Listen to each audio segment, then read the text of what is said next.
Thumbs down. Hi, Chamo. Yeah, I did boot my. Hi, Callie. I have to reload it, boot my microphone. Thumbs down.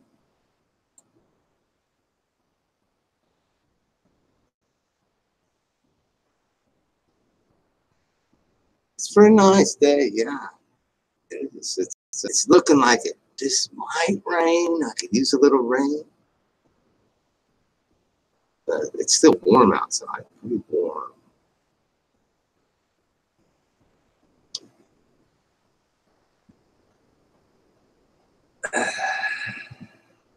Well, I should wash my arch right here. A cookie. A cookie. I don't know. Find a cookie down here in the symbols. Got a beard. On a beard.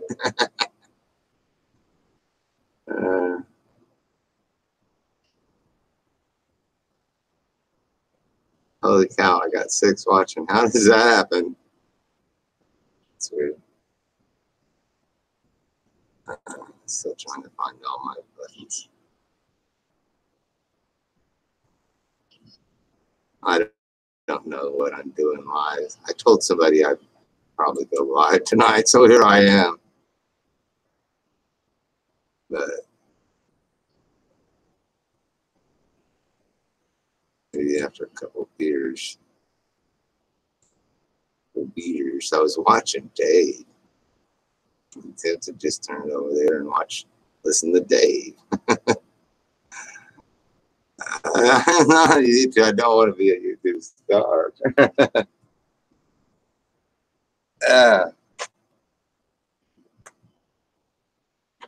don't know if that's big enough for me to read or not. Let's have a wee pint there. Just a wee bit.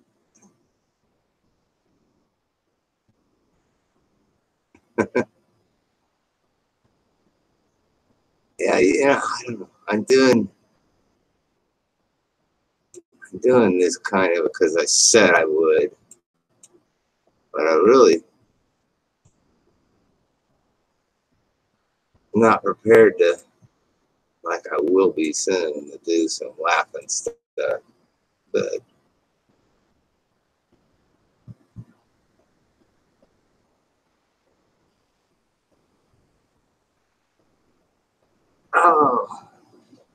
but I don't know. The night is young, so it's Wednesday night. Got out of the house, out of my chair. I'm hanging out with family. Pennzoil.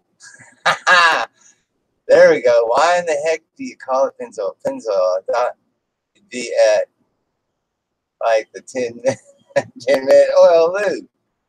Shooting from my phone.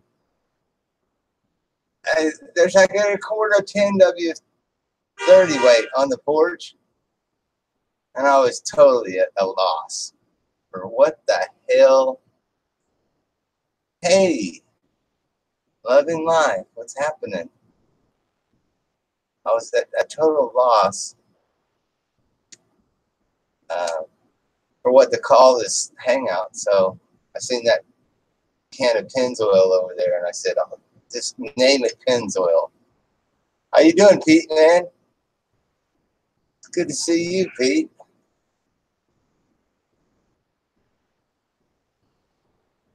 The night is young. It is indeed. I don't know what I'm going to do, whether I'm going to be here or not. I know Rosie's talking about she might have to open a hangout. So, see, there you go. That's a good name, Vegemite. You're going to do it on the red card. Maybe we should do it tandem. For real. I got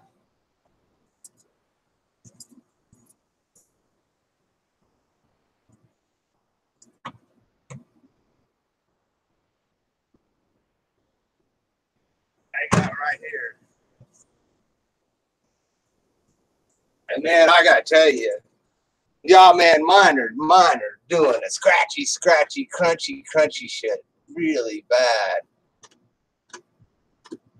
Sticky and dark. What I miss? Oh, there they are. There they are, yeah, man. 4 pads that need to be put on the Ford. And a little thing of brake grease. I think all my calipers and springs and stuff are all good. I just need to do the pads.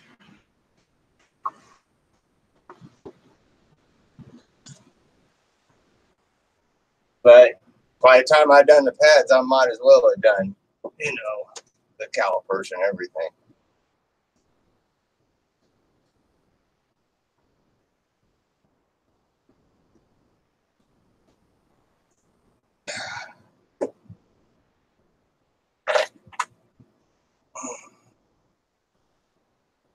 Boy, I tell you, YouTube's been kind of slow lately.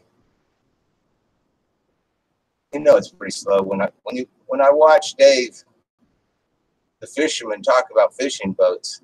That's I need to go fishing actually. You gonna live stream your breaks? I thought about it. I actually had the truck pulled up here in front of the camera at one point, and I was gonna live stream my breaks. You got a leak pedal, spongy, added fluid twice over the weekend, so and it keeps going on the low mark. So probably bad seals in a caliper. You got, but I don't know, you have fluid showing up somewhere. You got fluid. Yeah, man. You got fluid, dude. You need to go find that fluid.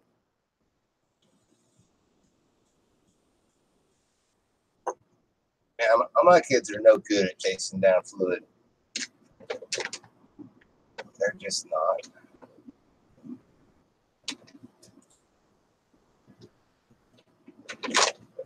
I'm pretty good at it. Radiator leaks and oil leaks and stuff. I don't not deal much with oil leaks. If it leaks oil, it leaks oil. Radiator and brake fluid. $139 on Amazon, complete kit, front and back pads, rotors, drums, and rear brake drums. Rotors, disc, and drums. Complete kit. But that's not where the leak is it? Probably need calipers.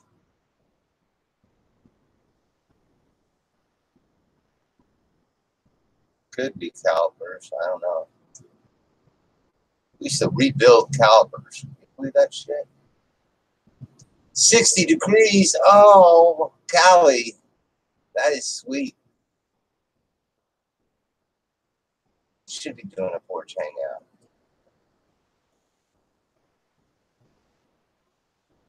The heat here has been, I can't say the heat here has been horrendous because we've only been over 100 a couple days.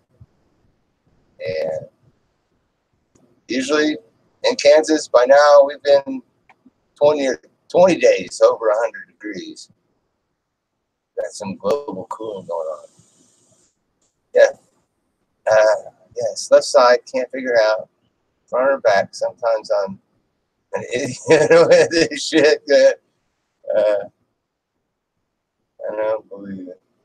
I'll be replacing the calipers and the pistons in the back. Yeah, the back brakes. I don't know. My truck doesn't hardly even use its back brakes. That's all front brakes. And they got double pistons in the front. They're probably expensive. I've replaced the caliper on one side once.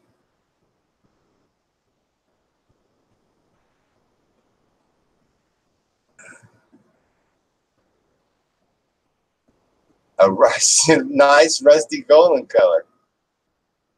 My front brake pads, brake disc, brake pads and disc are a nice shiny silver color. They're doing the scratch and crunch. I've been scratching crunching for a long time. Putting it off. I got some sore body parts and it's hard to get me to work on automobiles these days. It's just, yeah, I know that's scratchy, crunchy. I don't worry much about brake discs, though, you know. They get scratched up. I do run some sandpaper over them, and then they kind of shape the pad to the wavy surface on my disc.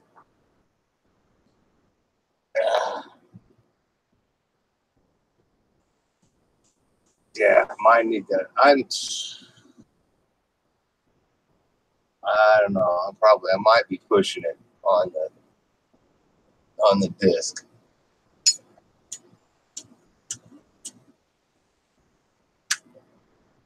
But damn, if I can get,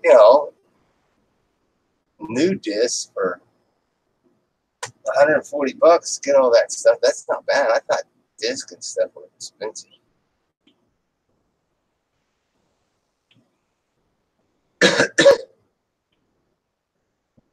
Nobody wants to cut rotors anymore. We used to have the disc. I'm talking about like having your disc machined. It used to be like you wobbly surface your disc, you take it down, and somebody would machine it, take it down to the brake shop, and they would machine it down for you for like $8 or something.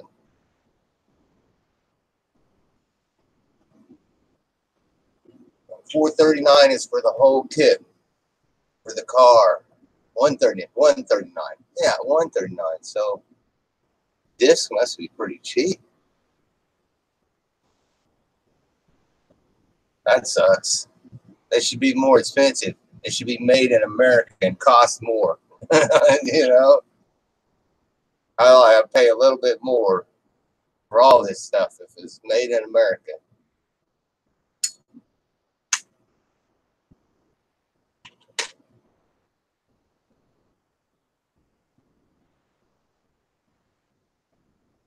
You got quite the little star over there, Layla. Is it Lila? Layla. It seems like Layla because it's L-A-I. It's Lila, though, I think. She's going to be quite the little star on YouTube, I hope. I hope a lot of us will have some kids that grow into being quite the little stars because we're going to get old and boring here. And so, and a fire pit. I got my fire pit sitting back there. That is an awesome thing. My daughter's got one. Pardon me. My daughter's got one that's got like screen. Oh, you spell it Lila. I wonder how I pronounce that. Is it Lila though? I think it's Lila. Lila. Lila. It's Lila. Lila.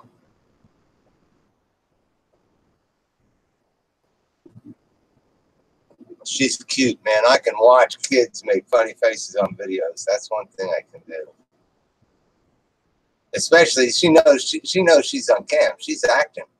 Raylan's that way too.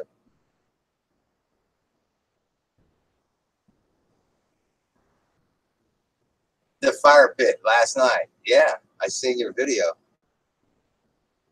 I kind of missed whatever the hell it was cooking under the dish. I don't know how I missed the first of it, but I saw the last of it. You had your boy out on the back porch with the stick. Hey, Vinny. Vinny, I'm just here.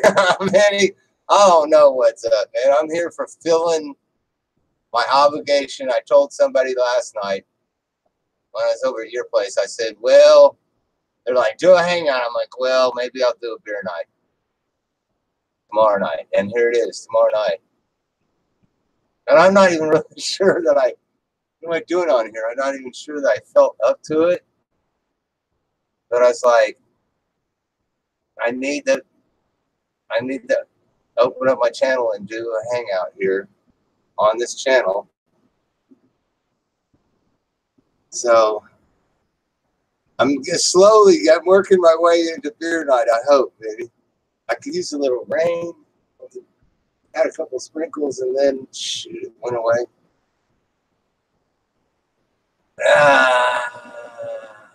Let's get out the guns. This is shooting. Yeah. It's tougher now, man. I don't know, that guy over there. I don't even know him. He probably wouldn't care. I could probably get away with shooting some guns, but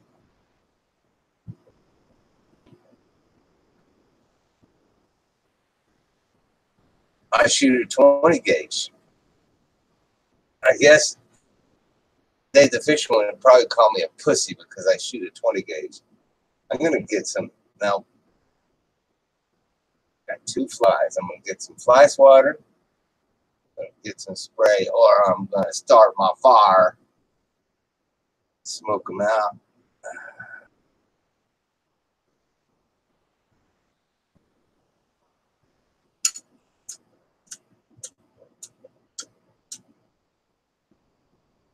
I've had my 20 gauge. I've had my 20 gauge since I was like,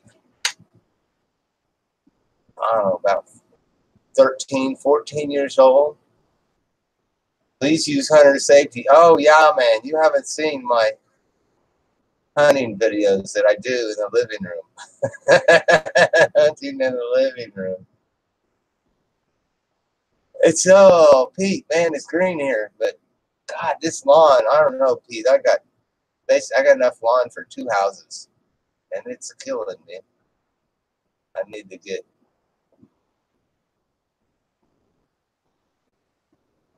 a cigarette lighter and fry spray. Fry fly spray.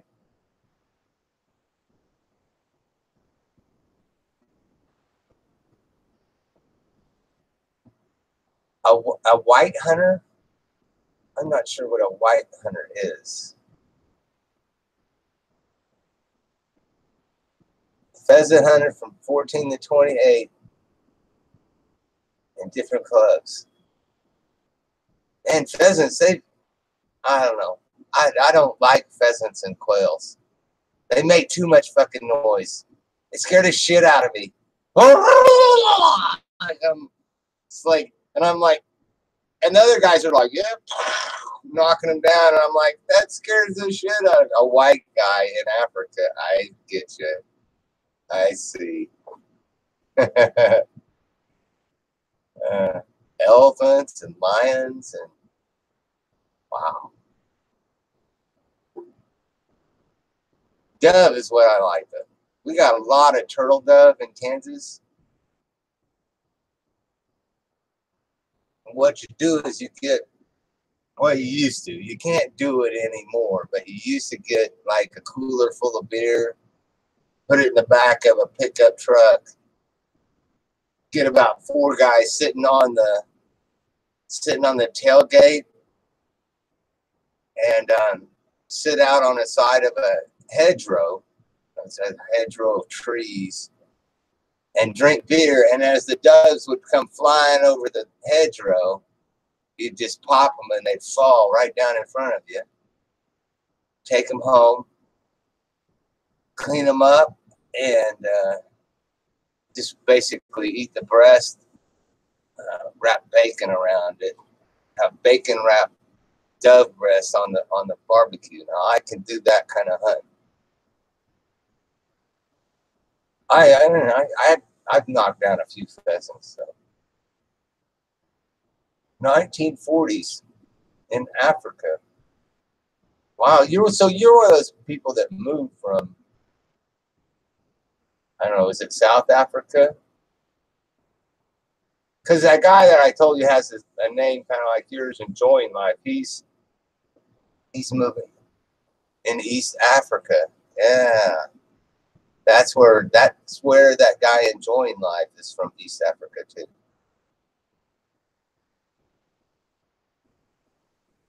Hunting with a flamethrower saves time. It's not really needed for cooking. Thanks, Doc. Yeah. Uh,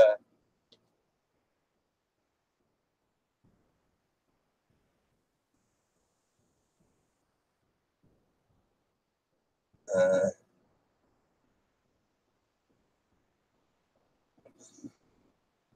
I used to love the hunt though. I got married. I had kids. Like, well, yeah, man. 28. Aren't you? You're about 28. Yeah, man. So I got married. I pretty much stopped hunting.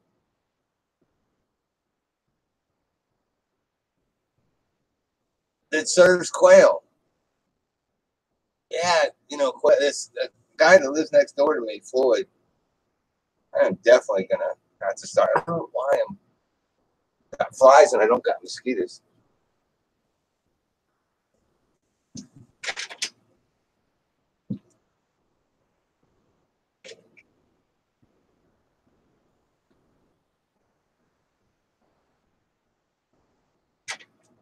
It's been a really weird summer. We haven't had very many bugs at all this summer. So, what's going on?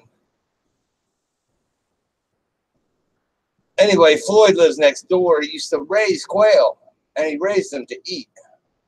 He did raise them to eat.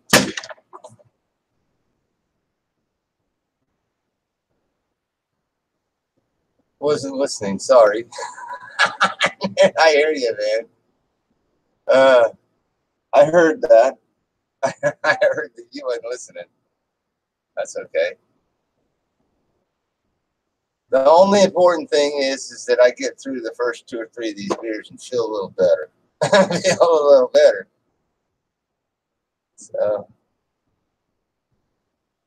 fly tennis, yeah.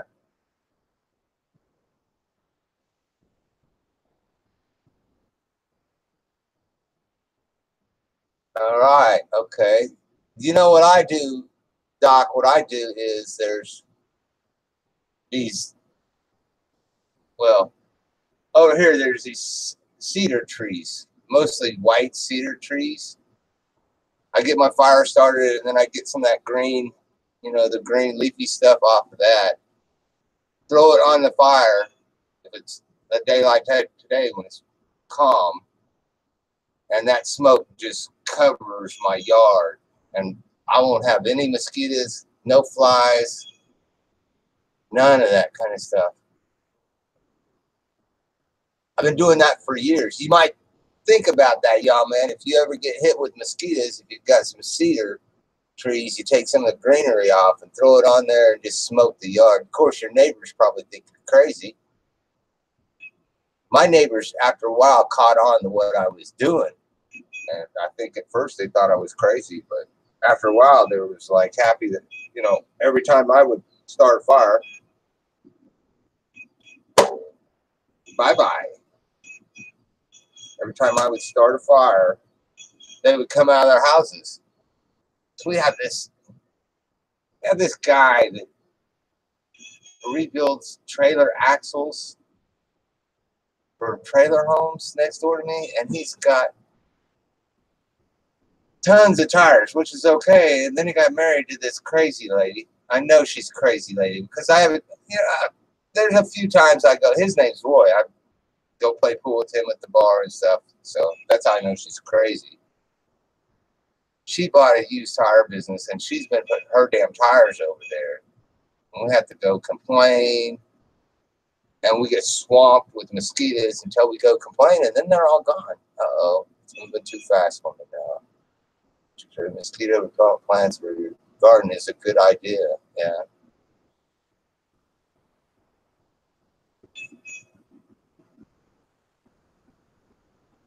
Lavender plants. Huh.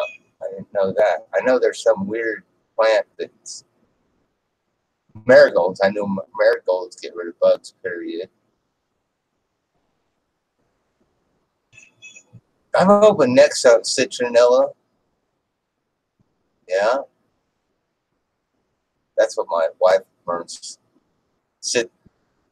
I guess, Pirate likes me to, Press Pirate likes me to make sure that I say she's my ex-wife. Like, I need to do that for him.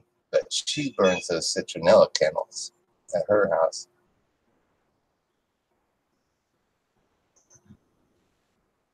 Lots of crazy ladies here. Lots of crazy people here. I heard Dave saying that Patch is brave enough to cam up. Napalm. Call it the napalm. That's about what the cedar trees clouds are like.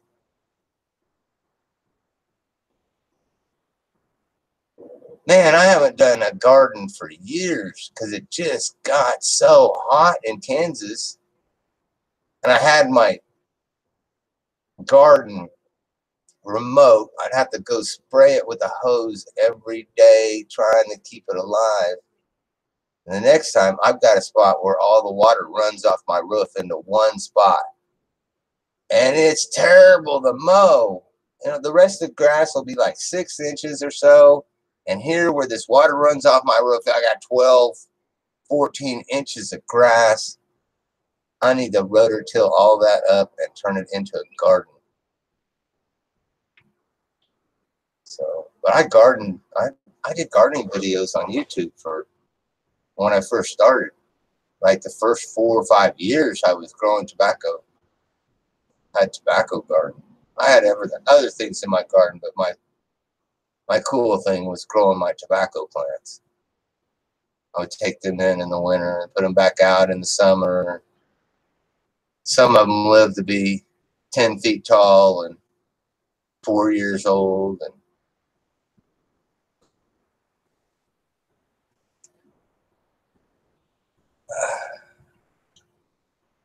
And they attract bugs that prey on mosquitoes. Huh.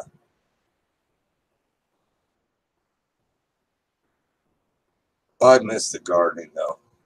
I mean, for the last 3 years, I really haven't been able to do that kind of stuff, though. Just starting to get my shoulder back.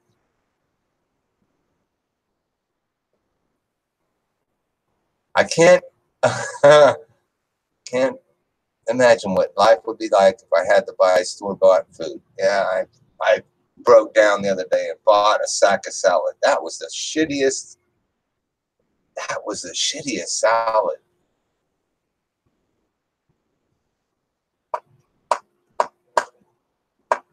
I should have, got a head of lettuce and just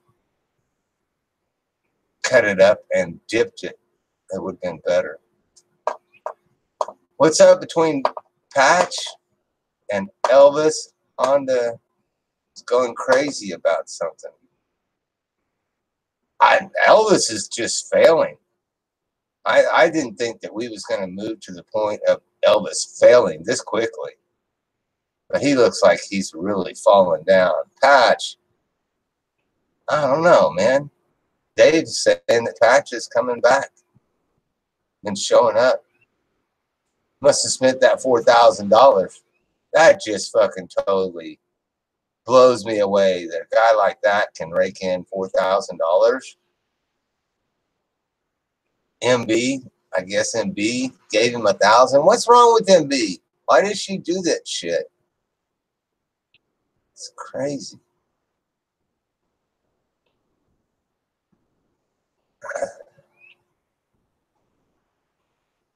You in the Smokies? Oh man, I want to be in the Smokies. You can do some gardening there because you got like that low level clouds, dew in the morning, and tobacco grows good. Damn, did anybody watch Elvis last night? I normally don't watch Elvis too much, but I skipped through it. And he's like praying that Jesus, it's like he's going to cry. It's like he's dying. He's like praying that that he'll be able to sustain himself. And it's really, oh my God, get out of here. Gotcha. And when I was Elvis's age, I was working 40-hour weeks at least. Hell, my wife was probably working too. And we had 2 kids and 2 cars. And I was working my ass off all the time and had a damn garden too.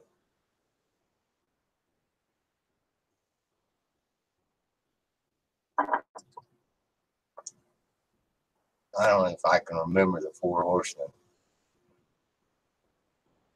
Is it Dan Malenko,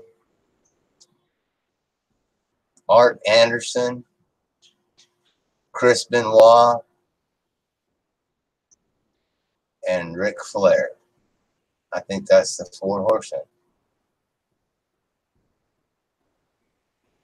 I can remember spending hours on YouTube studying the Chris Benoit story. So crazy. Him and that, I can't remember that hardcore guy. That Chris Benoit stole his wife or something.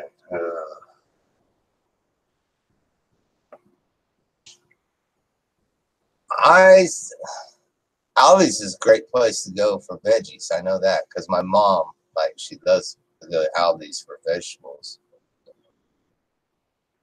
But I'm not even sure if we still have Aldi's though. I used to go there and buy canned stuff. I wouldn't buy the Aldi's lunch meat. No. Never give a cent to. He donated $300 to U.S. charity. Yeah, you know, Vinny. I gave beer money to Elvis, but I don't give enough money to anybody to support them. Ain't no way. And I usually have some stupid reason, like I'm like, oh yeah, Boris, you know, watch this. I'll give Elvis $10 in your name, in the name of Boris. So it's all a big stupid game to me. The only time when I really felt like, I was donating to charitably wise, not just buying somebody a beer, was Amanda when Amanda wanted dinner, beer, and cigarettes. This was after Amanda was locked up for 48 hours and got out of lockup and didn't have no beer, no money, no cigarettes, no food. Sent the money to Walmart, and Amanda went and picked it up.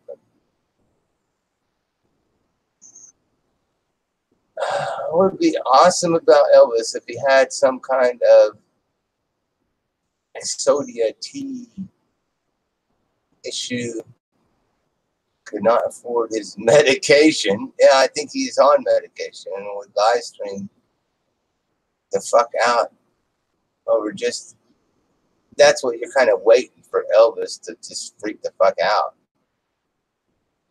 I think hi Susie too. I think Elvis was freaking out last night when he started praying to Jesus and stuff. And he's trying to draw tears, and it's like, what the hell? And got no donations. One of the best things I bought recently from Aldi was a jukebox. Really? I thought Aldi's was just food. There was always food here. $199. I'd like to have $199. I don't know. Jukebox. That might be kind of neat. I need to set up my stereo. Fuck Amanda. I don't know. I've always got along with Amanda pretty well. Brian. Either I get along well with Brian, or I get along better with Brian than I do Amanda, because I'll make some remark that I shouldn't have made and get punted.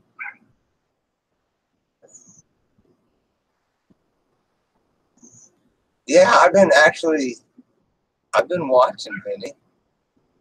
I've been watching a lot of people and not saying much, except when they say, "Okay, I'm going to shut the hangout down." Now I'm like, "See you later, bye." So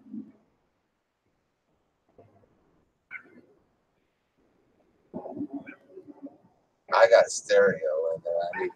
I need to set. Well, actually, I've got a Victor. It's not a Victor. I've got an Edison. I got an Edison in there that I'm getting ready to redo my living room, and I'm gonna pull the Edison in the living room and maybe play records. Maybe play records on the Edison. I got a shitload of records. They're crazy records. I'll grab one. I think I got one here. Because I had one out phone.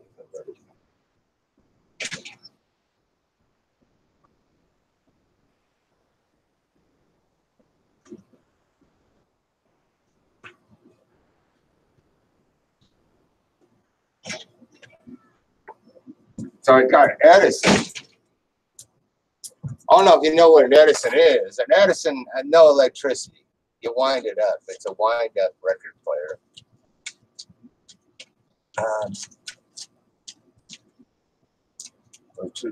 People do and stay lots of attention, even when I had 2,500 subs. I still not make 1 cent off. I don't either. I never make 1 cent off of YouTube. I spend money on YouTube. It's an Edison record. So I have a bunch of these. It's thick. I don't know if you can see how thick that record is. It's over an 1/8 thick. Edison record. This is Hula Loo Foxtrot. I might even make a channel and just start playing these. And maybe I might even monetize that channel just for the hell of it.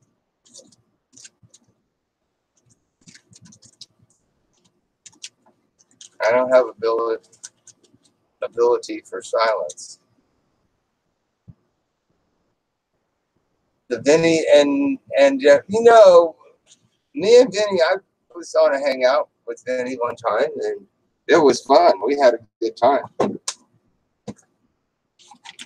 Vinny's like, "Go find your best shotgun video. I want you to share screen your best shotgun." So I did. I went and found my best shotgun video.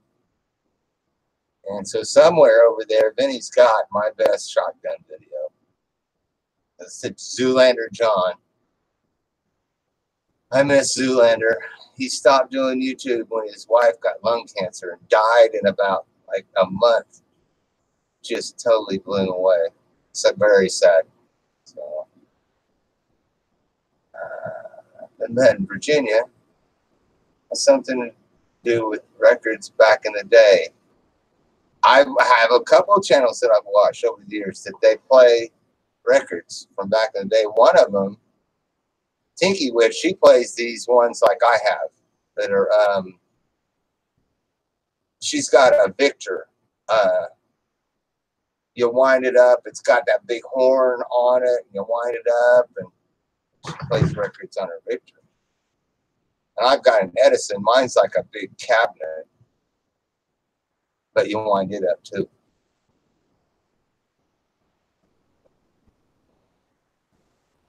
Well, Happy Meal, I'm actually,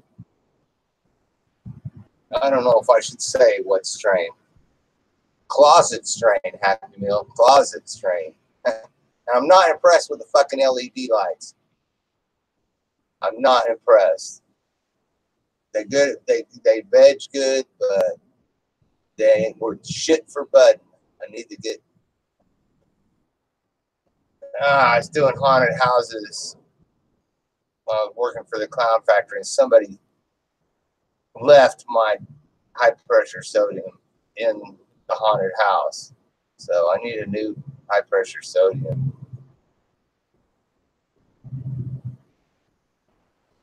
His father owned the presses that pressed the very first records, mass produced. I've seen, I think Tinky Witch had collected a few of those too. Tinky's cool. I don't see her on YouTube anymore, but I have her on my Facebook. I got people on my Facebook from YouTube that I knew years ago. Don't know where they're at on YouTube. A lot of them are not on YouTube. They just gave it up, quit. There's a mosquito. I'm going to have to start a fire. Definitely.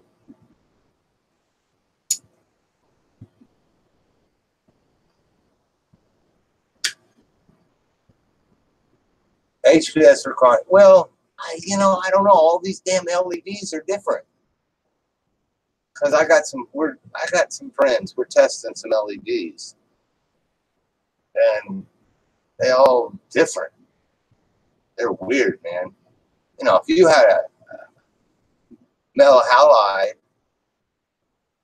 and a sodium, you knew what it was going to do. Best band ever was the Moody Blues. I used to listen to the Moody Blues. Old-timey phonograph. That's what I have in here in the house. A big wind-up Edison one with a cabinet full of records, and I have like a bunch of Victor records and Columbia records, and my dad had a huge ass collection, and he gave it to me. My brothers didn't even want it. It's like, what the fuck is wrong with you guys? You don't even want it. Hi, Cupcake Zinger. What's happening? Do you like Gorilla Glue? Man, I hate Gorilla Glue. I can't get the shit to dry. What the hell is going on there?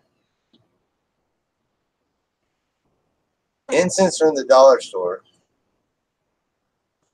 Killed birds? What? Killed 2 birds because smells good and keeps bugs away too. Maybe I should burn some incense here. Elvis calls and wants his life back. Tell me, how do you do that? How do you transition from, you're like a 30-year-old man, you got no wife, no kids, no job, no address, no history. You go apply for a job, man, that guy has screwed himself. He has, I always predicted that Elvis would end up in a homeless shelter, and they would have to rehab him back into the normal world again.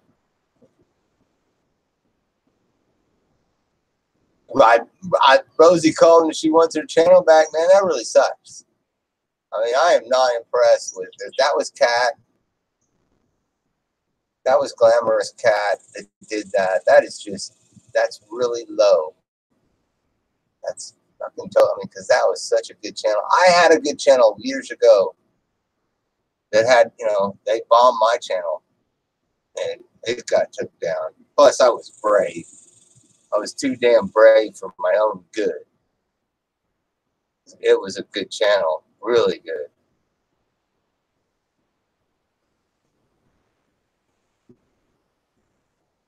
Think I to do the clown? I'm going to do the clown. You see, I'm shaved. I took the beard off, so I have to. While my beard is off, I'm going to have to do the clown. But I'm not sure. I'm not sure how I want to do it, though.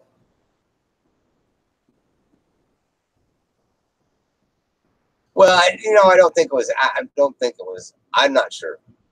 I know Kat had warned her or said something. Oh yeah, you want to play hardball or something right before, and then boom, her channel went down. But I think it might have been some of Kat's friends.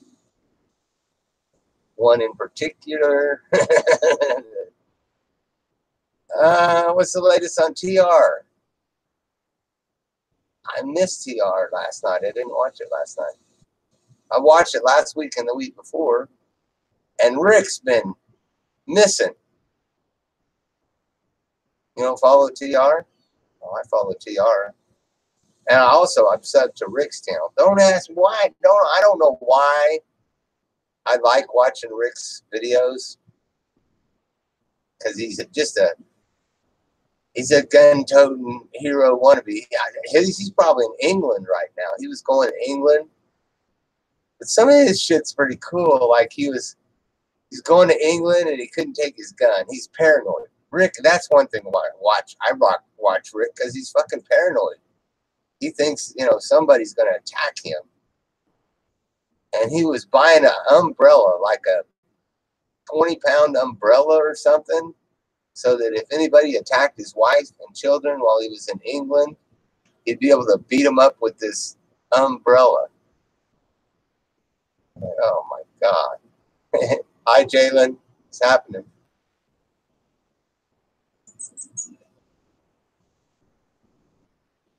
TR is a great guy. There was a time when I got pissed at TR. So something he had said to me, and I went over to like his fast draw video and dumped about. It didn't have no dislikes on it, so I dumped about 6 or 7 dislikes on it, maybe more. Until then, there you go, bitch. And we didn't get along there for a little while after that. It's like, well, don't talk shit, I feel kind of guilty about that because it's a good video. I mean, he's good at fast draw. He can draw that little peacemaker pretty damn fast and shoot with it pretty damn good. He following a 55-year-old yo clown. Well, I'm 59 and won't follow a 55-year-old 55 yo man with a mohawk. Yeah, I don't know. TR is a mystery. He is a mystery to me.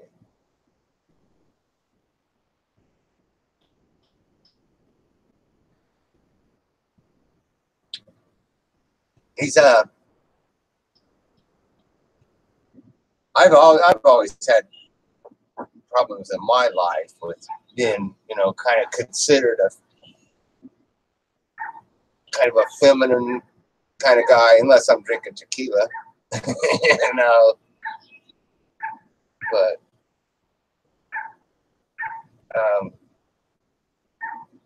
TR definitely does not have a tough guy attitude.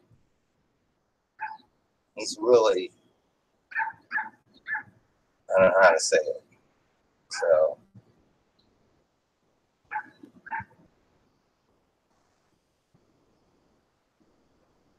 my image is getting very gray. I don't know. My hair is getting gray. I have no control over what. Oh, I do. I mean, I have camera control. Sometimes I pull up my camera control and fart around with it here. Everyone's salty about you and Pirate not kissing and making Oh, I don't know. Maybe, I don't know. Maybe I should unblock Pirate and I should unblock Blue Waffles. But I just caught so much shit from Pirate because I won't do private conversations with people on YouTube. The Pirate one take over my world and tell me what to do. Tell me that I need to go do private messages with people on YouTube after 10 years of me having a good solid rule that says do not talk to people, do not talk to YouTubers on the phone, do not go in private hangouts. And Pirate thinks I need to change that I need to start talking to people on the phone and going into private hangouts. For one thing, I got no room in my life for that. Well, and then there's Blue Waffles. I blocked Blue Waffles at the same time because Blue Waffles, I had just had Cooper accuse me over and over. You called me a faggot. You called me a faggot. You called me a faggot. I'm like, Cooper, I did not call you a faggot. I said, give me the video. And he says, okay, I'll give you the video. I got the video. It's posted on my Tobacco Road. I did not call him a faggot. I was talking about some guy who lived in, oh, hell, what was it? When Cooper was born, it was 1978. That's who I was talking about. I wasn't talking about Cooper. And Cooper's like, you're talking about me. I'm like, dude, I'm not talking about you. I didn't direct anything. And then Blue Waffles is going to come and he's going to tell me the same thing. You called Cooper. And I'm like, give me the video. Give me the video. Show me the video. Where did I say it? Because I had no reason to call Cooper a faggot. I just had no reason. I didn't even know the guy. I'm not rude like that. I was describing something that happened with a bunch of drug addicts back in the 70s and early 80s. So Cooper didn't have anything to do with it. And more than anything, it was directed at Debbie Lynn and Francis. And, Debbie Lynn came back and made a video bitching at me. And I understood why Debbie Lynn was bitching at me. I understand why Cooper was bitching at me. And me and Debbie Lynn get along okay now. But I was attacked first. I was the first one to be called a faggot. And I'm not even gay. So if you don't want people coming back and, calling you a faggot, then don't call them a faggot. That seemed to make sense to me. And don't laugh when you see somebody calling somebody a faggot. Don't laugh. Don't laugh and point your finger at them because they might just come back and burn your fucking stereo. So,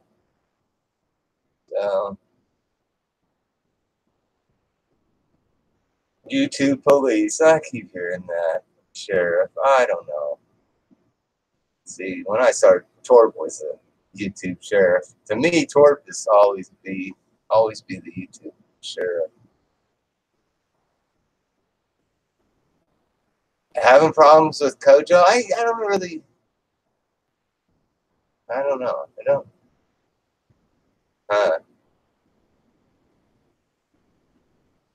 I can see Kojo as the kind of person that kind of tries to stir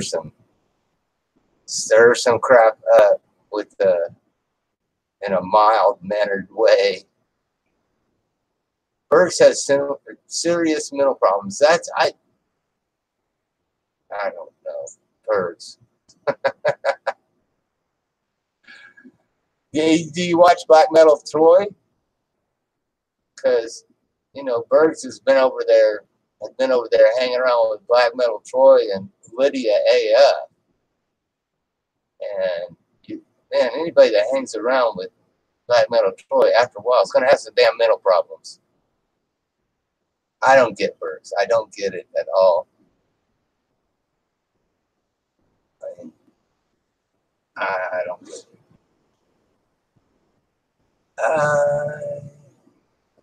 Get me into saying the N word and that other word. Yeah, yeah. They try and they push you, don't they? They push you. I have been pushed to say the N word. I have totally went over the N word and just said it over and over. And here's why you say it. Here's when you say it. Here's how you say it. And yeah, see, why do they do that shit? Yeah, man. I don't know why they do that shit.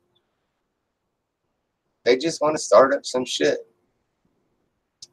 I guess starting shit up is good content, but man, if you're the one that's in the middle of shit flying everywhere, and especially if it's new to you, if you've never been in the middle of shit flying everywhere on YouTube, then it's like, what the hell is going on? Of course, that's the best. People on YouTube that just don't know what the fuck is going on, why people are doing this to them. Those are the awesome. That's some awesome shit. So, sorry for bringing up what? I don't know what you brought up, Susie. No problem. Oh, it was about pirate, about press. Yeah, I don't know. I should unblock him. But I'd rather he'd start a new channel and come in with a new channel and tell me to unblock him.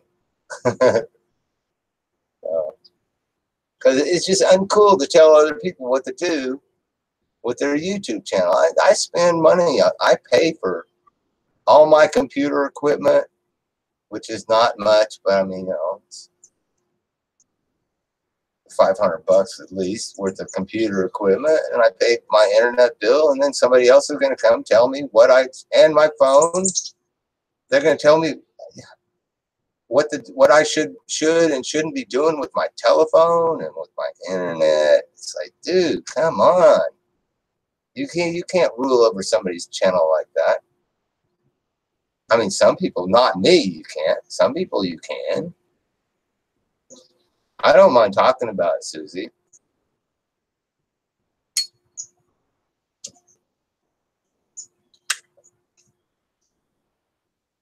I think, in some ways, I think I got to grab a beer. I think in some ways, pirate is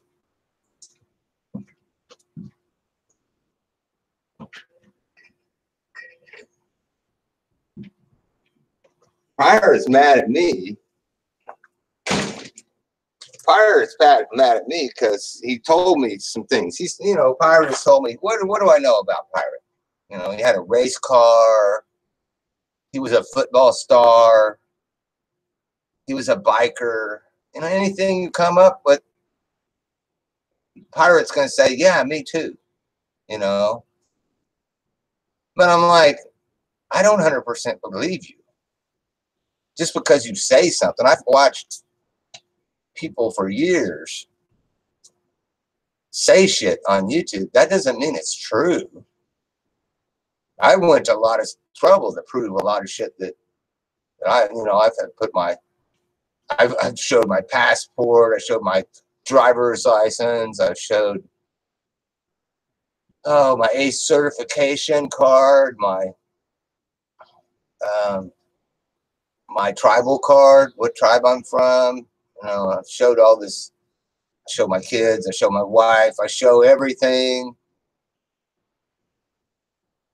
to kind of try and prove that I'm honest. But for someone who just types in the sidebar, they can say anything they want. Yeah, I've got a big old Harley Davidson in my garage. Well, I'm in the military. How about Patch? I was a wrestler. Bullshit. So I'm totally used to the concept that people on YouTube fucking tell lies. It was kind of strange for me. Not totally strange, because I was married to My wife, for years and years, she told me lies. She don't lie much anymore. She ain't got nothing to lie about anymore. But call him 7-Up. He doesn't just one up you. He's 7-Ups on you. Hell yes. There you go. Yeah, man. What's going on, Rub, man? Yeah, he's 7-Ups on you. That's good. I'm gonna put that in my bag of tricks.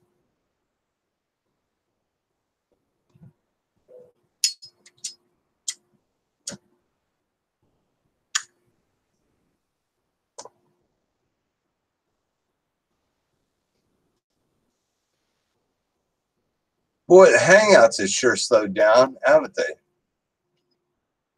Really slowed down. You can borrow that too. Heck yeah. Am I drinking Coors? No, I drink. I pretty much always drink the same thing. These $8 for a 12-pack of Natural Light, cheapest beer I can get at Quick Trip, and it's 3.2. So I'll drink at least 10 of these before the night's over, probably. And then I won't drink anything for probably another 2 weeks or something.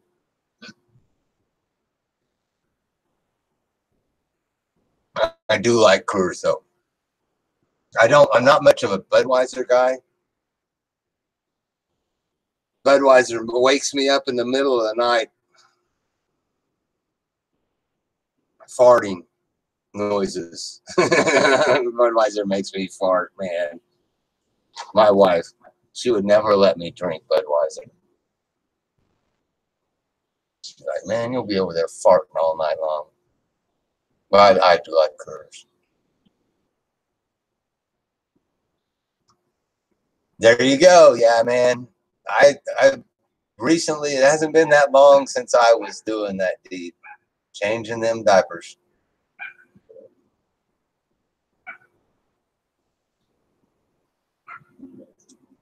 Burries hasn't been.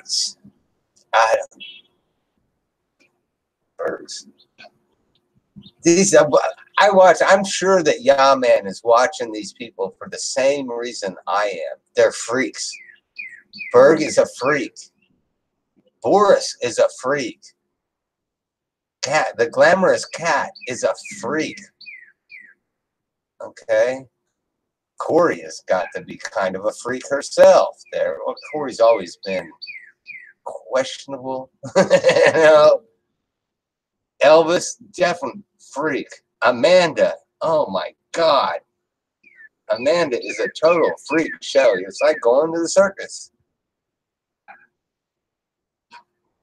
I done freaky shit on here too, but my shit's a different kind of freaky. Hey, what's going on, Marty?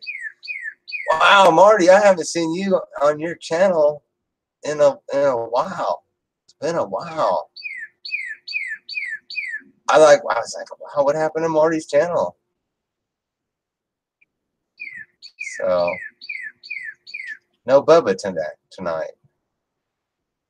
You agree? You agree with me, Marty? That's what you come to see, is these freaks. And you're like, how in the hell does anybody live like that? I mean, you look at Man, you look at Marty, you know, we got kids, we got families, we're living a regular life, and come on here and we see some, like, I haven't seen Amanda on. I'm sure Amanda will show up sometime here, but then we see somebody like Amanda who beat up his wife and stabbed his wife's girlfriend and lost his kids and turned into a crossdresser and turned into a male hooker on Backpage. It's like, wow, this is some kind of show. That's what I come to see. So yeah, it's cool to see you back on your own channel there, Marty. I might have to. I don't know, Marty. I got some crazy stuff still happening in my world. But I'd like to. Ah, CJ, you finally showed up. Watch the video.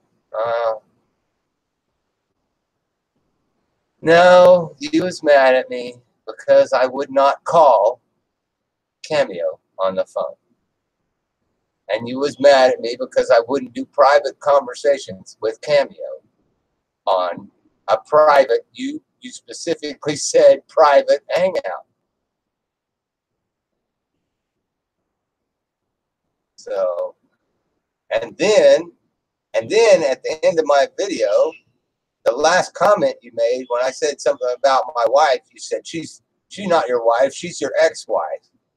I'm like, damn, Press, I don't need you to fucking be criticizing my marriage or my phone. Tell me how to use my phone, how to use my computer, what to call my wife. I don't need a boss in my life. I don't know. I don't know that I'm two-faced. I'm not sure what two-faced. It's been a solid rule for me, CJ. It's been a solid rule for me 10 years that I do not do private conversations with people on YouTube. So if I did, I would have been hanging out in Kid Bud's Skype calls, getting drunk as hell with Michelle Stacy, 61, and Craig Carson, and fucking Steve lives here. And I just stayed away from. I knew it was dangerous to go in Kid Blood one's Skype calls. Probably still dangerous to go over there. Yep. Yep. Yeah. There was all the cool kids. And Cat Riley. Cat Riley would go in there and get drunk. And God, the shit that came out of there. I didn't need to go in there. It was all played out on YouTube, the next day. It was crazy. That was funny fucking shit. It's still the danger zone. I don't know. You might get, real men might throw a tomato at you. I still watch Real Man, for sure. I never can, catch. I know somebody's going to say, here's what time his show is. I never can catch him on Vaughn TV. I got to go look in there wondering, is the Real Man going to be in here?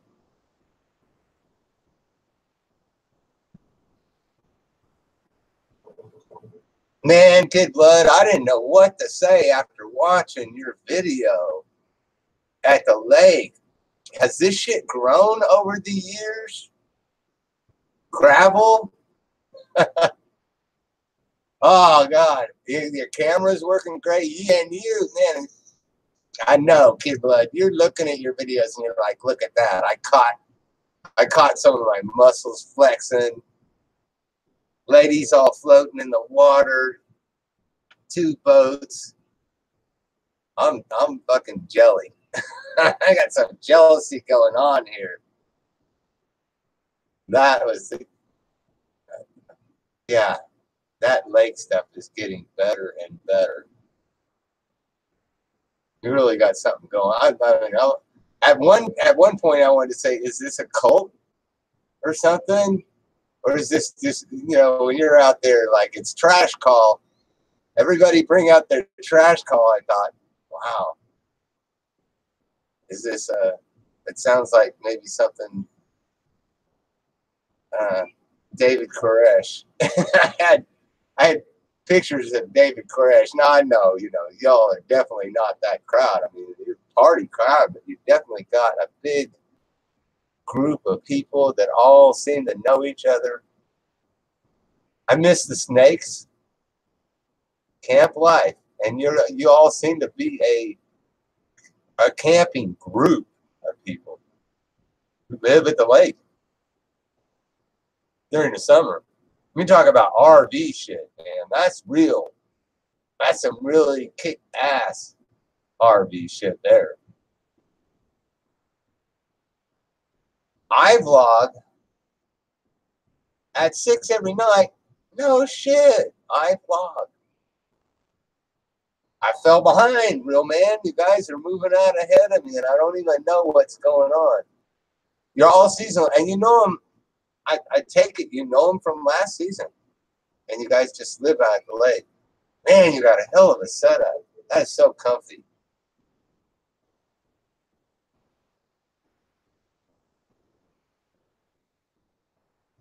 That's a cool ass community. I miss the snakes. You left Bond TV. Man, a lot of people have left Bond TV. I used to go. I used to go watch Bubba Ganoush on Bond TV. I loved watching Bubba Ganoush.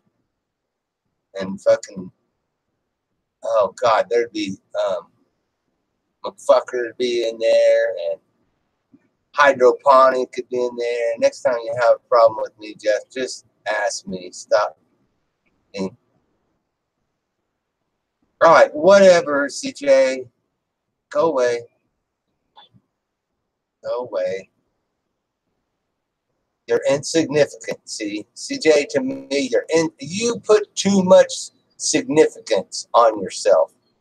You're not as significant as you seem to think you are. So,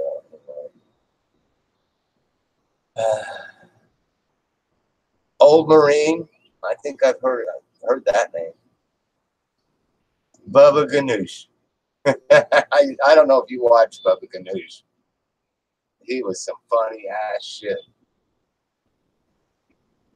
So, how am I doing? Well, you know, I got. It's crazy.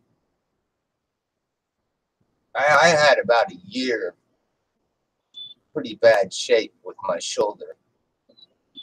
Well, first I got injured. I didn't know what the fuck was wrong with me until I finally got a lawyer and went to see a doctor, and they said you're all fucking boogered, and then they operated on me, and then I was in all kinds of pain, but I could still use my shoulders. I got drunk all the time to get, to cover the pain. And then my shoulder starts fucking freezing up, and now my shoulder's thawing out. But fuck, I'm 58 years old. This is the kind of shit you want to happen to you when you're 28 years old, not when you're 58 years old. But there's no more framing houses. I don't know. Maybe if I worked out at a gym a lot. So they took my fucking early retirement away. So I said, fuck you guys. I was definitely disabled for 12 months. And if you're disabled for 12 months and you got your credits, you can apply for some money. I said, fuck yes, give me that Social Security money. I paid for it. So, shooting closet doors? That's funny that you actually remember me shooting the door. That was a bedroom door. That hole's still in the fucking door. People pester me a lot. They want me to shoot something. I'm going to shoot something soon. I'm thinking, hell, I might shoot something tonight. Who knows? I'm going to shoot something soon. I need to. The birds are singing to you. I love the birds here. Sitting out on my front porch, and it's been a good summer for sitting out on the front porch. Hey, Joe, what's going on? Maybe if I wore an eye patch. Can anybody tell me who that old guy, Snake, was that used to wear the eye patch? Why am I not sub to the Snake, the guy who used to wear the eye patch and drink what was he fucking doing? He was drinking vodka and taking some kind of antidepressants, and he's taking Adderall and vodka, and wore an eye patch. I miss that guy. I'd like to find out where he is so I can re-stub. Hey, Joe. Is Dave not still on? I was watching Dave a little while ago. He was in there. Rosie was in there. Rosie said she might open up a hang up. Man, it's good seeing you, Kid Blood. Yeah. Any bad blood in the past, Kid Blood, I apologize. You know, it was all just part of the show, man. All part of the show. I think we had a good time of it, so.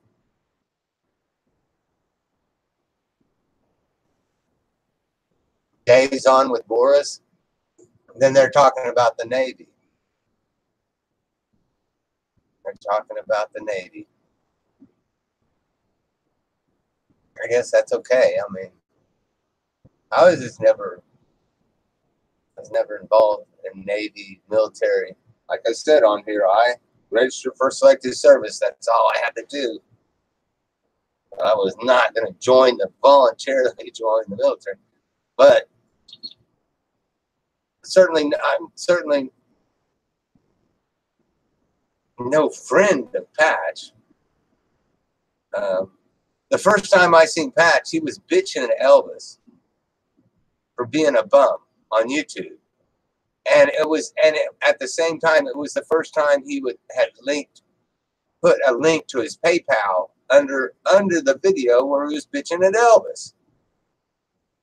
And I said something about that. He was a little pissed at me for saying something about it, you know. And I kind of rubbed his belly and patted him on the head and sent him along his way. But I thought that was just bullshit. I mean, you bitch at somebody because they're bumming money on YouTube, and you got a PayPal right underneath your fucking picture, and you're like, well, I didn't put it there because I wanted to put it there. People told me to put it there. I don't care. People tell me to put a PayPal underneath my fucking video and see if it happens. It ain't happening. It just ain't happening. I used to have my address on my Google page, and I don't even put it on there. I'm kind of scared somebody might send me fucking something in the mail, like a stereo or something.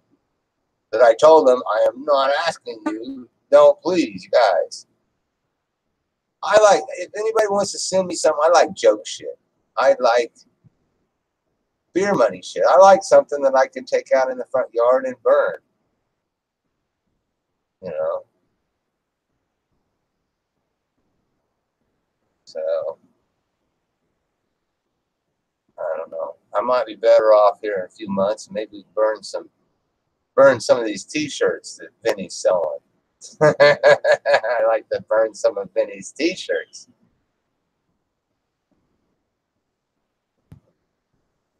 Got a super chat. Oh man, Joe King, that guy moved to super chat so fast. He went through the Green Bay wacky world, and I got some people on here that I gained through the Green Bay wacky world. But I didn't. That was not my intention. But I felt like, God, they come over here, they sub me, they're desperate for subs. I go, oh, what the fuck? Oh yeah, I'll sub your channel, and then they got nothing. So, oh my gosh, yeah. Well, you know, I don't know, Bubba. It happens. It happens. Believe me. But I learned way back there. I was talking to Kid Blood here just a minute ago. He was in here, and I know Real Man, and I sent a gold tooth to Mad Bad Voodoo, a fake gold tooth, and he did, you know, a video on it, and I thought, oh, that's pretty cool. I'll send one to Real Man. Real Man had just got his dentures. And I'm like, here's a gold tooth to put on your dentures. You know, because I thought it would be funny. He didn't even fucking open it. He just took it out in the yard, sprayed lighter fluid on it, set the son of a bitch on fire. I'm like, holy shit. Okay. You know, I was a virgin before that. That was my awakening to what can happen. And ever since then, sending people or giving donations or whatever has been just bullshit to me on YouTube. You have nothing and 96 subs, half of them named Carlos.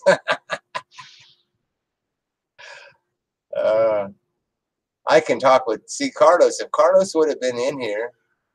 Oh, darling, what I have been looking for. Hello, Blinky. You know, I was actually praying.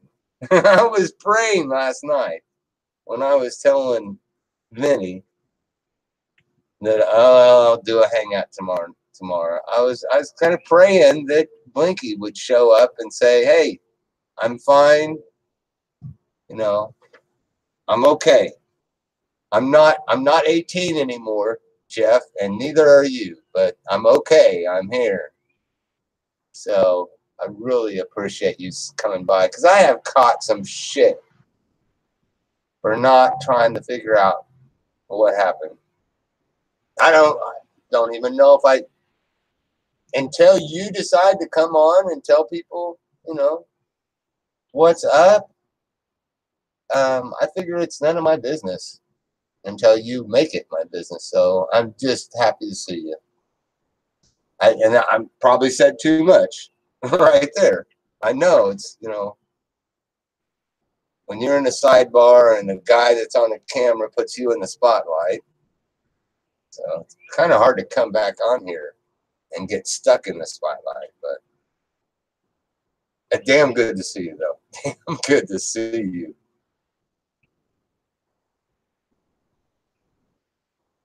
Hey, Hooker. How you doing?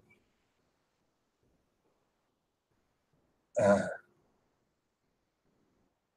what's going on, J Cal? You know, I was gonna do, I was gonna do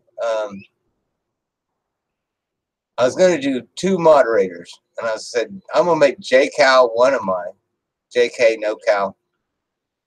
JK, North California guy, one of my moderators,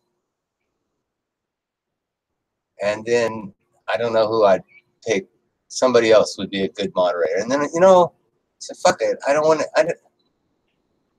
What do I need any moderators? Why do I need any moderators? I'm uncomfortable. I'm actually uncomfortable in a room where I'm the moderator and other people are not a moderator. It makes me uncomfortable. It makes me feel like that I got a pistol on my hip and nobody else does. So I think some of you probably know my Hangout's been shut down for 3 months, last 90 days. And I was like, okay, I'm going to be firing my Hangouts. I went and I deleted all the moderators.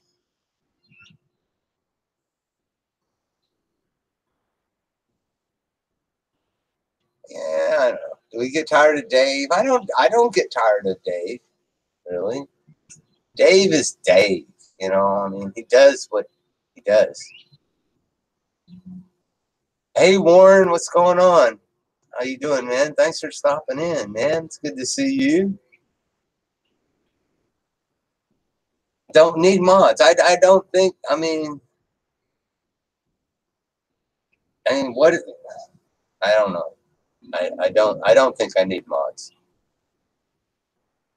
And if somebody says we need you to play something, you know, you can give me the title and stuff, and I can go, or you can leave the .com off, and I'll play whatever you want me to go look for.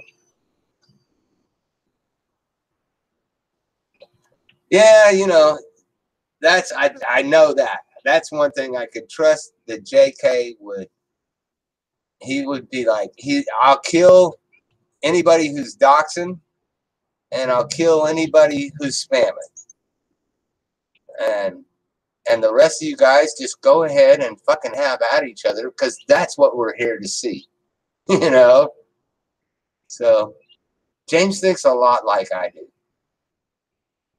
We're here for fun, damn it. And there is some I don't know, some kind of limits on some of those things that Carlos will say. But I even have a tendency to say, I'll just leave those up here too, because Carlos, you ain't making me look bad. You're making you look bad. So,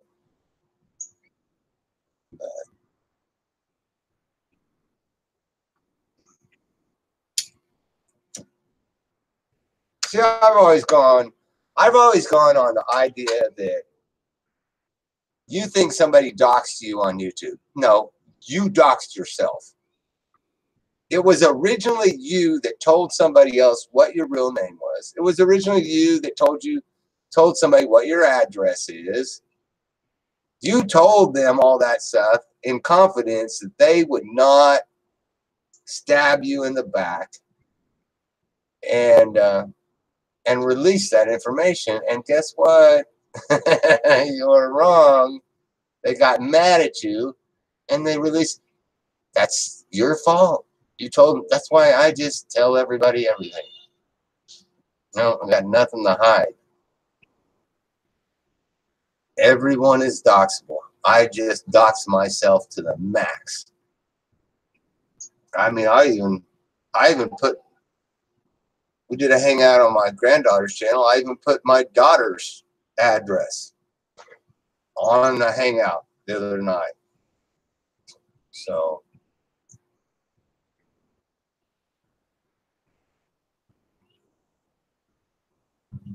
it's just so crazy to try and hide that shit. I don't know. And you put forth considerable effort to hide the real things about you. And part of the reason that people hide so much is because people tell you, look, you don't want to put your shit on there.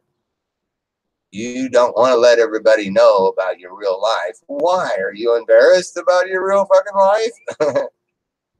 Anybody ought to be embarrassed about the real fucking life. I mean, I've had a fucked up life, so I can remember once about 8 years ago, though, I came on here and the night before I'd been at the neighbor's house. I was living, my daughter and I were living in the same house. I was actually kind of watching. I had my house, but I was watching over her because her boyfriend had just left. We went to the neighbor's house and snorted some cocaine.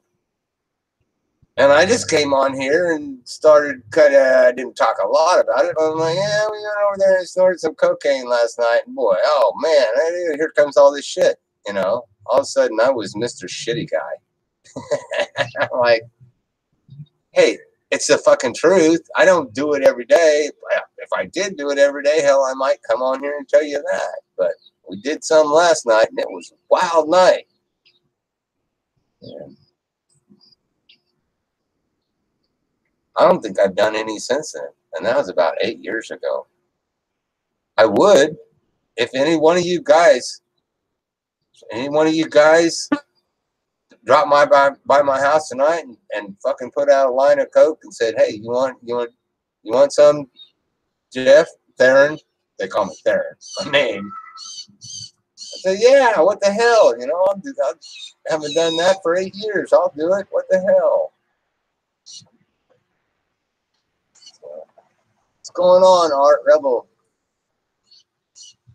I'm not sure who Art Rebel is. I've been seeing you lately.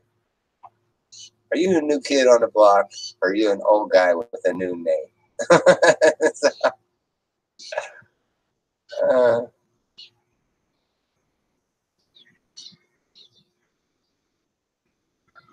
But I told some stories in my background when they called me a faggot. I went into some of my drug background that just back in the days, man. You go back in the 70s and 80s. There's a lot of drug heads. I was involved with a lot of drug heads. And then I got married. And even after I got married, it's still a fucking problem. It's not much of a problem these days. These days, it's cigarettes, some weed every now and then, and 3-2 beer. So I bet my neighbors think I'm talking to myself. Well, the guy across the street, hello, Erson Major. The guy across the street, Jesus, they're Mexicans across the street. He come over here and I told him, man, look, dude, you're like 22 years old. Quit coming over to my house. I'm 58. He said, if you want to talk to me on YouTube. He's like, oh, I don't know what YouTube. And he says, you got a Facebook? And yeah, I got a Facebook. So I told him my Facebook. So I started seeing him on my Facebook. He's been in a few of our hangouts. And he's like, man, I messaged you on Facebook. I said, dude, I told you I'm not a big Facebook guy. I'm on YouTube. If you want to get a hold of me, get your ass on YouTube and learn all the people that I know. You know, if he would come over here and he knew who Rub was, and he knew who Warren was, and he knew who Bubba was, and he knew who Susie 2 was.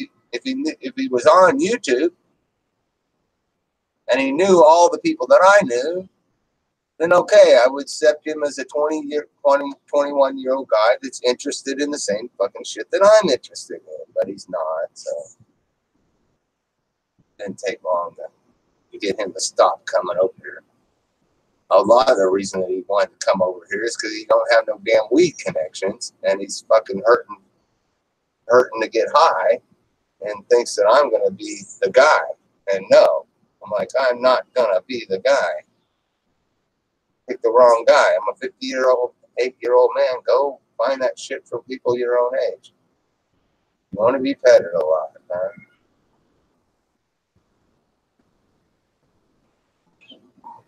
Oh, you from Felicia? Felicia is cool. I like what Felicia does reviewing. She does, although she needs to be able to push the stop button. She needs to tell people to shut up. If you're going to review somebody's hangout, you need to push the pause. You need to tell them, you need to say, shut the fuck up. It's my turn to talk, and then push pause and just shut them up. And then go ahead and say what you're going to say about them. And then push play again and say, okay, I'll let you talk again. I mean, you guys saw me do that with Kat. So I think that Felicia, I like Felicia. She's cool. What the hell is in your fucking hair, Jenkins? What the hell is that shit, huh? You go clean it up. No, don't lick me. I don't need your butt licking tongue on me. So,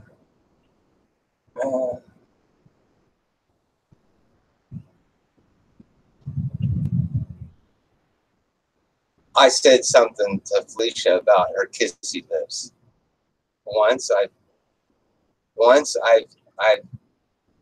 been able to, I got a smile out her, and once I got kind of a look like, what the fuck are you talking about, Jeff? But Felicia does these, she'll be like listening to somebody, and then she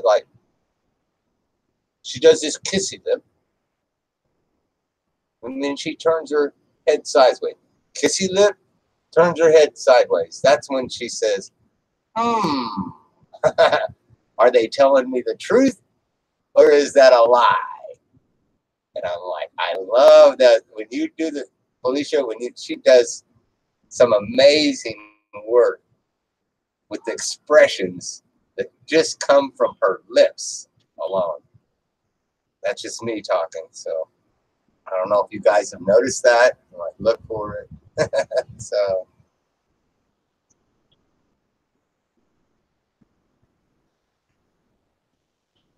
Oh, kitty. Yeah, that's Mr. Jenkins, Callie. Mr. Jenkins is fixed and chipped. So, and I got him, he was a year old. I got him from the dog pound, adopted him. I had bad shoulder problems. I had a bad, very badly injured shoulder. And it was time for me to say, fuck it, I need to get a lawyer and I need to get a doctor. And when I did that, I prayed to God, whoever God is, that if they if if I was able to get help with my shoulder and I didn't end up homeless, I would go down to the pound and find the cat that nobody wanted. And nobody seemed to want Mr. Jenkins. So his name, they had already named him. They had named him Jenkins. And then when I got home and I started doing some hangouts and stuff, then I put him in my hangouts and I started calling him Mr. Jenkins. So he's been in my hangouts for about 3 or 4 years now.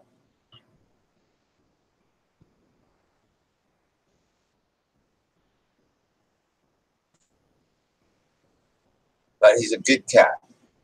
He's had to go through a lot of training, and he still is not broken. I think some old lady must have had this cat because he just wants to be petted and petted and petted. And I'm like, I've watched videos of what's in cats' hair. When you pet the cat, what rubs off on your hands. I don't like to pet the cat. I'm sorry. Maybe the last old lady that owned you petted you, but I'm just not a petter. That doesn't mean he don't love it here. He loves the shit out of it here. It's got a great arrangement. This is a wonderful place for cats. If they're big enough to fight off dogs, they got to be big enough to fight off dogs and possums and chicken hawks and whatever else that's going to attack him. And he's tough. He's a tough cat. So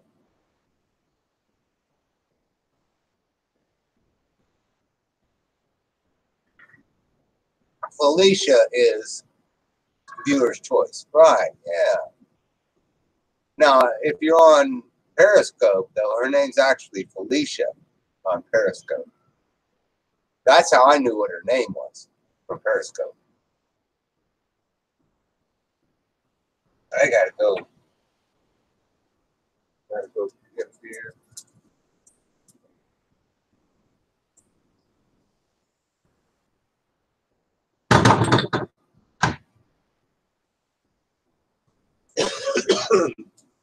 Pardon me for a second. I might put a little weed in a bowl.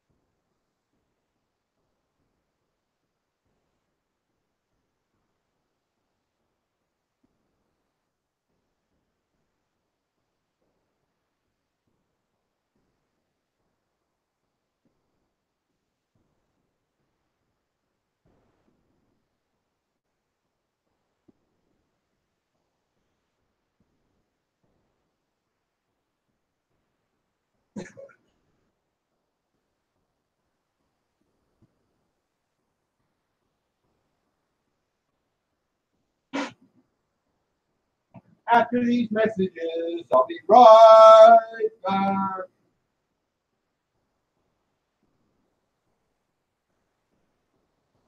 Felicia's an interesting subject.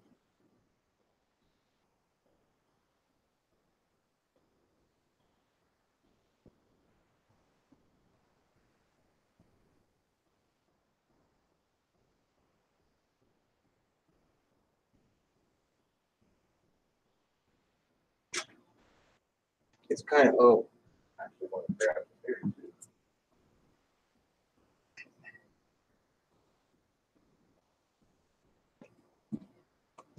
But it's kind of weird that I found Felicia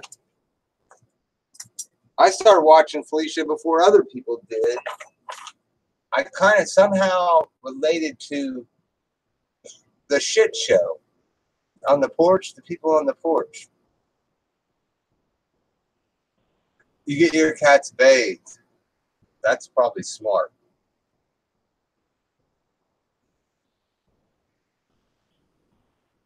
On scope, right. So I'd seen Felicia related to what's her name? Motherfucking Wonderful or Miss Fucking Wonderful. The other cat, Katie. I think that's how I actually run across Felicia in the first place.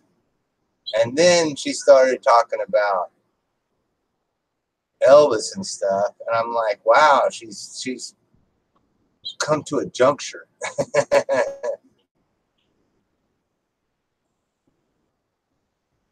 She is very perceptive.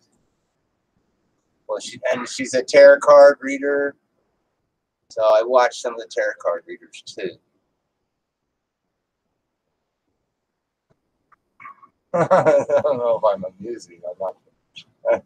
I really feel like I'm on a low key tonight compared to the extremes that I have been to.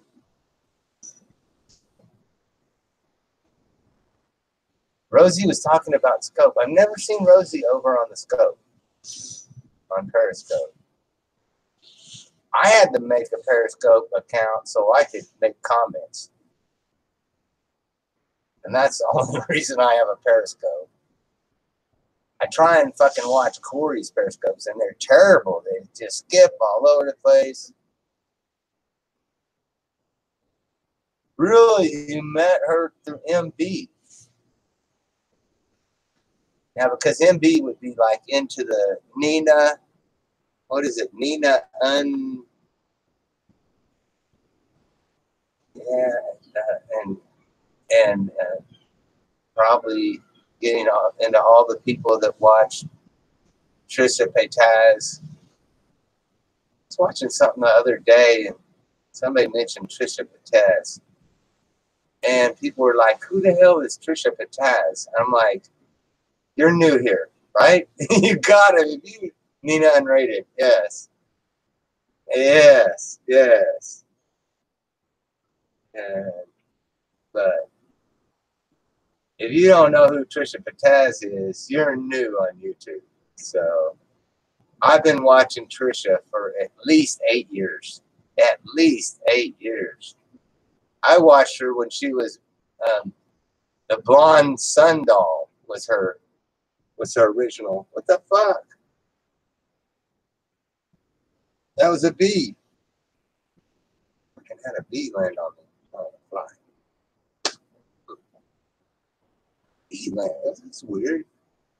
They live in these little holes on my wall.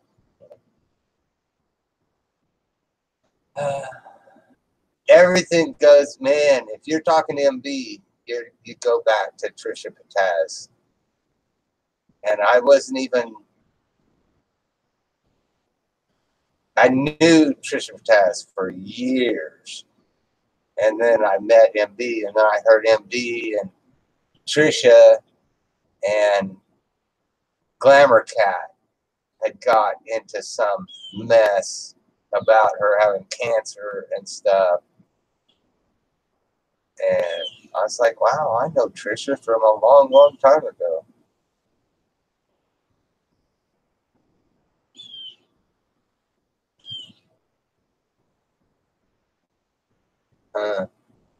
I met MD through Rosie about 4 years ago.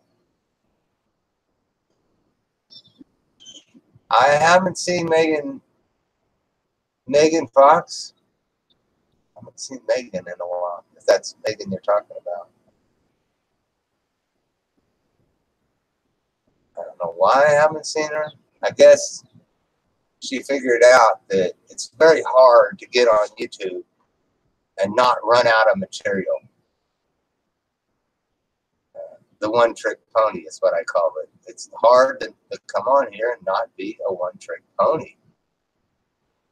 Just doing the same thing over and over and over. Well, it worked last time I did it, yeah, but I've seen it 10 times. So you need to teach the horse a new trick.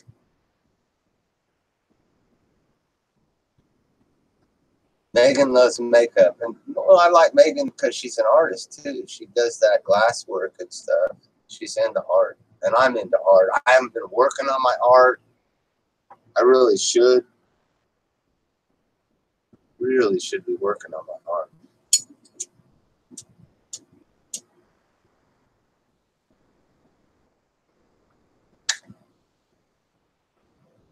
Yeah, if you know me, I have to do this disclaimer. I'm reviewing. I have my pipe. And I'm reviewing this pipe tobacco because I live in Kansas, and this is legal. So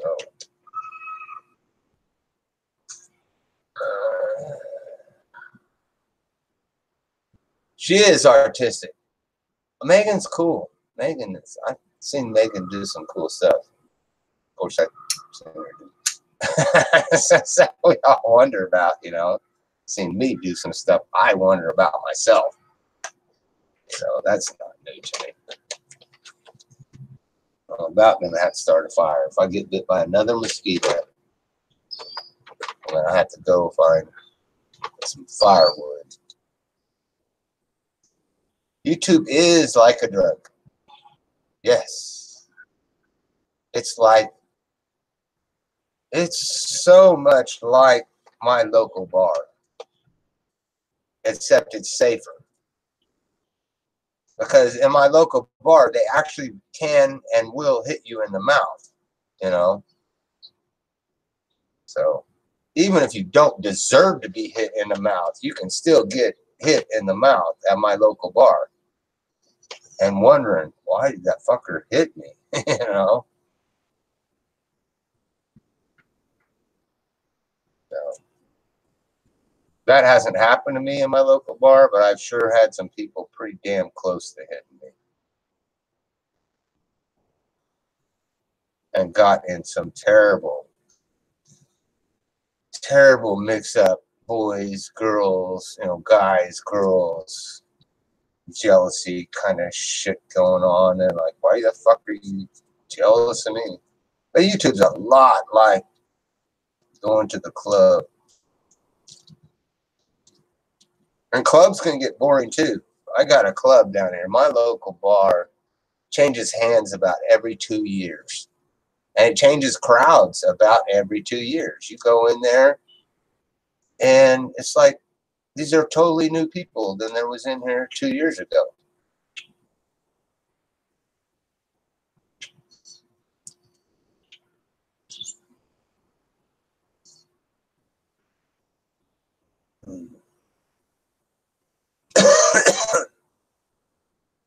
I was looking. They just switched my bar over. The new name is Booze Boys.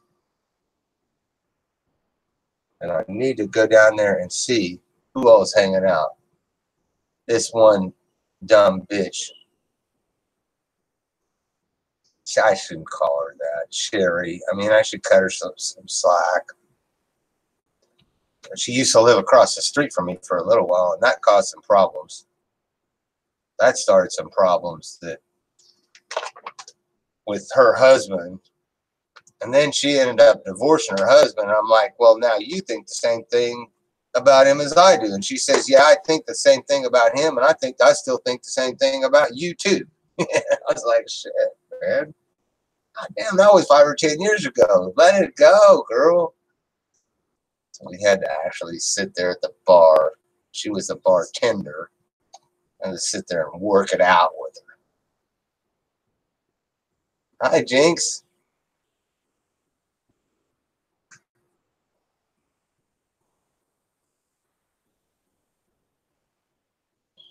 Jinx, you're gonna take in and you're gonna step in and fill in the blank spot that's going on in Hangouts.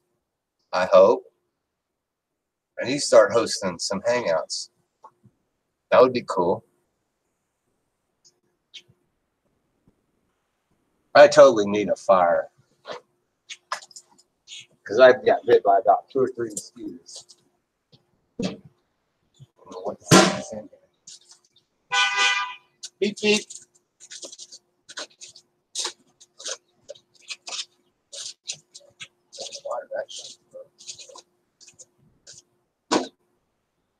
Ugh.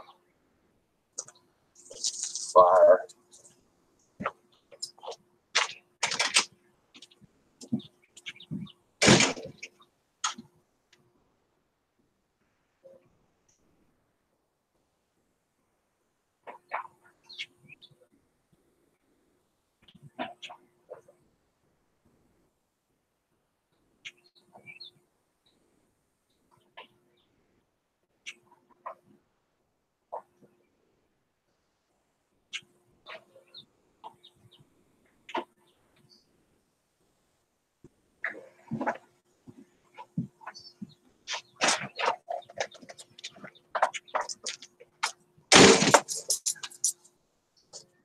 I gotta take a second out here.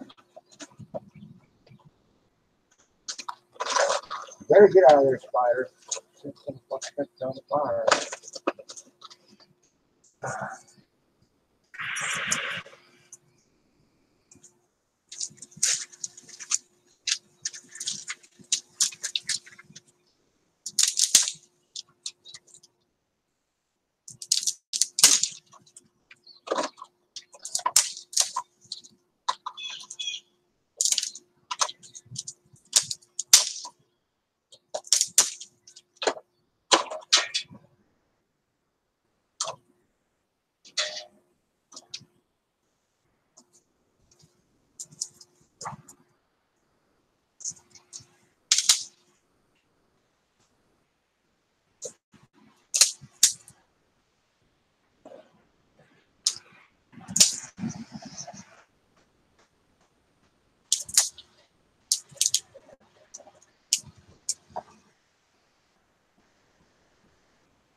Hey.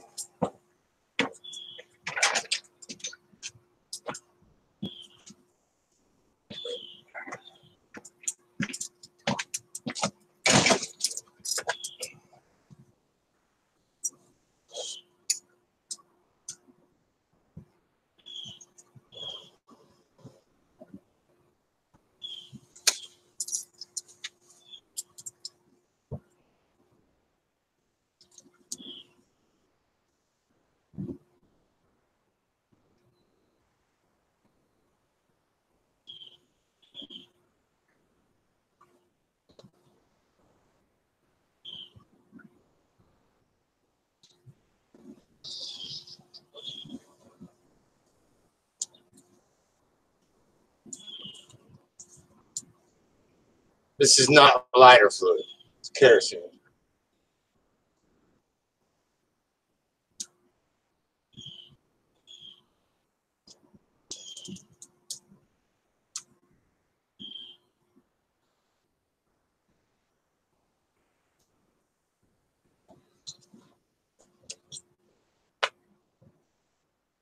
I don't buy lighter fluid.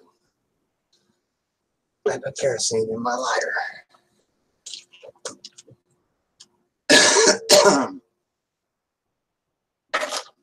Oh.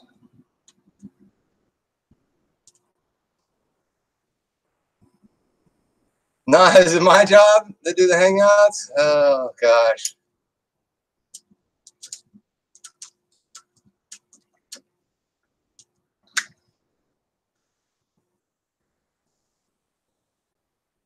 I'm sitting here by myself. I should have put the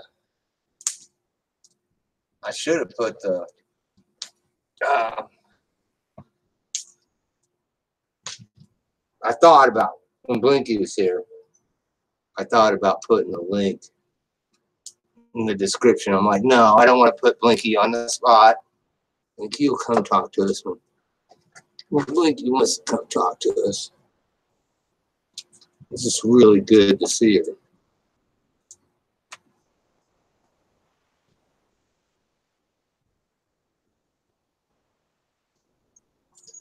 And I didn't archive. I haven't archived this, so I don't know. I put that in there every now and then. Haha. I'm feeling, oh, it's probably 80 degrees. About 80 degrees here, which I'm comfortable in 80 degrees. Might be 82.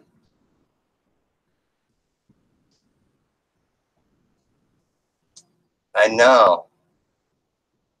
I wish she would have stayed for a little while, but I know, I mean, she's gonna get bombed with a bunch of questions. She don't need that.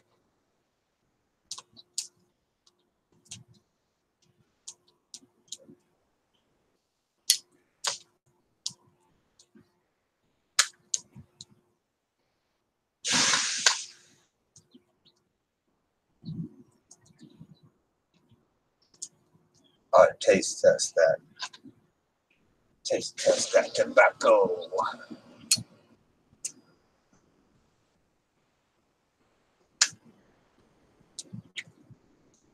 Disclaimer, reviewing this pipe tobacco.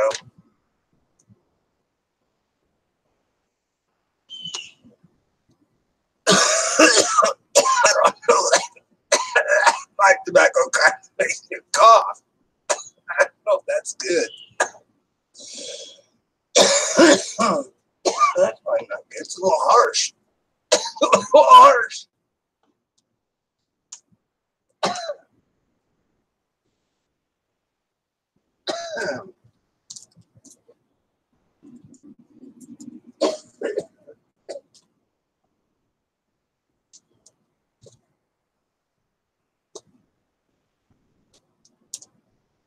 Ow.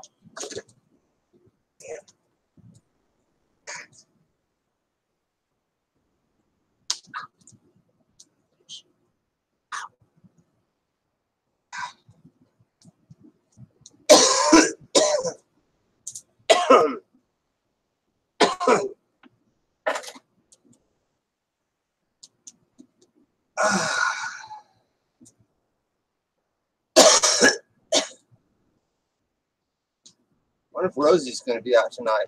I know Rosie said she's going to start a hangout.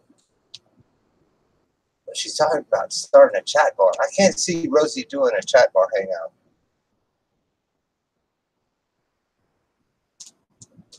I can't see myself doing a chat bar hangout either. So,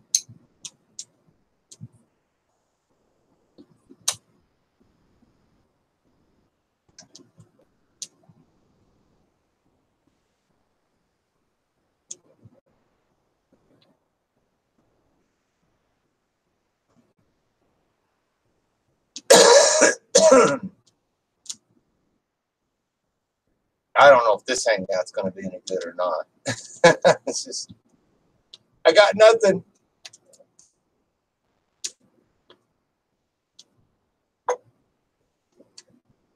I got nothing.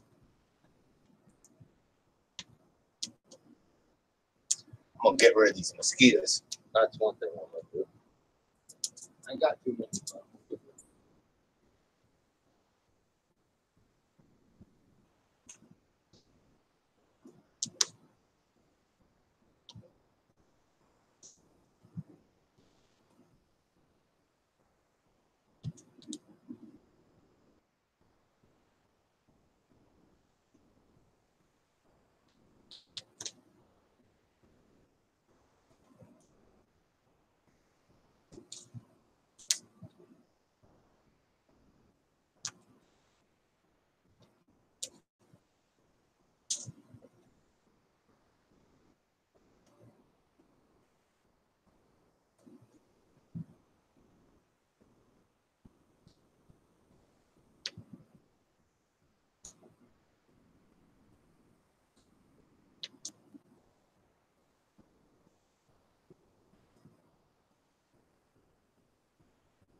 So this is how I get rid of the mosquitoes. How to get rid of this is cedar. Put it on here, like that. Like that. Put this on top, like that.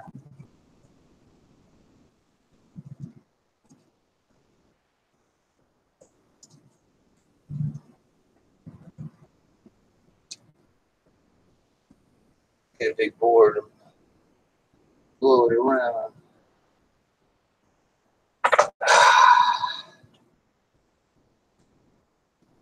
The good old days. I don't know. I would like to have some good old days back. You know, like we had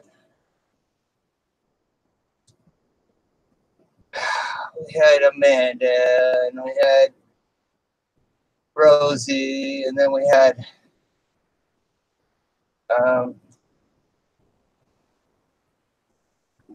God, why can't I remember her name? I did a shotgun shout out for her. Just that old crew, and everybody was paneling up. Cedar bushes. I got big cedar trees, but I'll tell you that right there, that smoke running around here. There won't be a mosquito within 500 feet of my yard. It just gets rid of them. We're all wondering what the fuck is going on with Brian. You know, he's like our pet.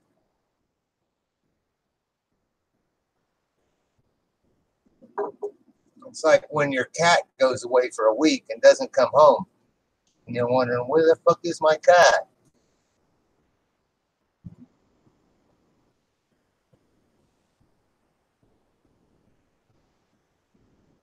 That was just, yeah. Or so see, that was perfect for me because I was injured. And I just found out that I was injured. And I was getting ready to go to surgery. And then I went to surgery. And then I got drunk a lot after surgery. And that's how I became, that's how I come to be in this, and wrote to meet Rosie and fall into this community. But if Rosie wasn't doing hangout, I was doing a hangout, or Amanda was doing a hangout, or Drury was doing a hangout, or it could be anybody. There was lots of people, and we were all paneling up and partying.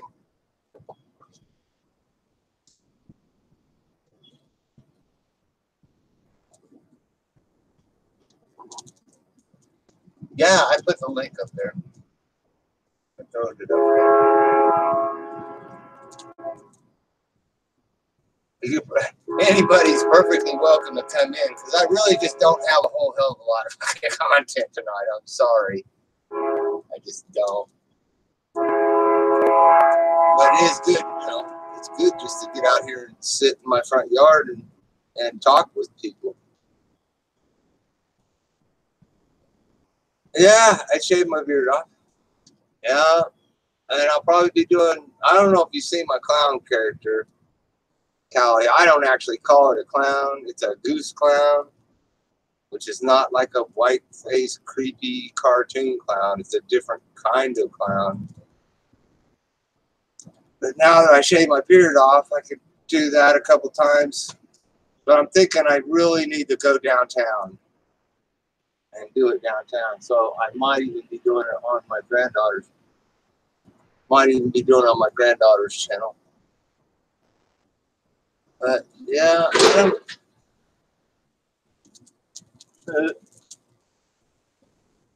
I don't know. I kind of want to grow the beard back.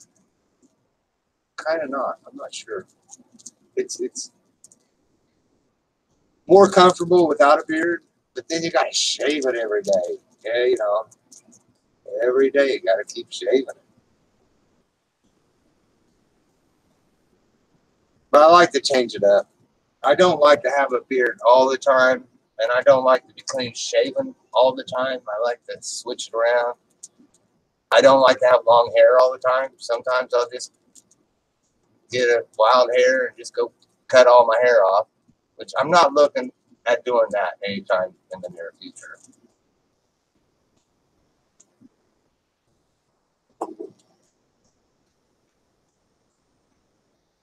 So I got my JR hat. I haven't worn my JR hat. I don't know if you can see that. It's JR on it. It's a Marvel hat. I got it out. I really should have washed it better. When I got it out here in the sunlight, I could see that it needs to be washed better. So I thought I'd get out my hat and wear it for a little bit. Take that, you mosquitoes. That'll teach them. I don't teach them.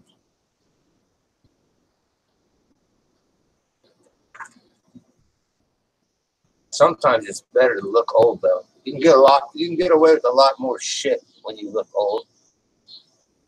Cut the beard off and try to do the young man thing, and or you can't get away with the same shit as an old folk.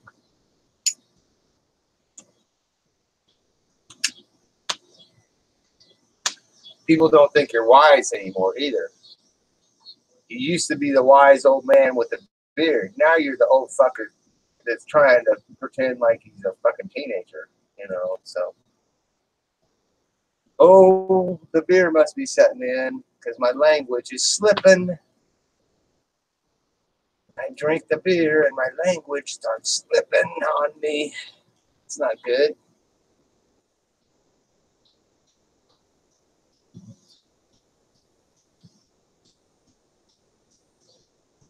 Awesome. Neil Young. Nothing wrong with having a good song stuck in your head. Neil Young. Now you're making me want to go play old man notes running through my mind. I'm missing some music here.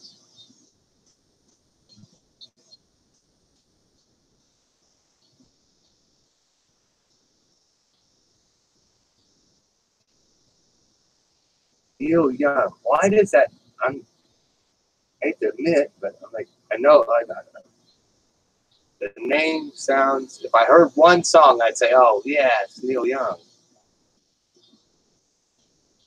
Now Neil Diamond, yeah,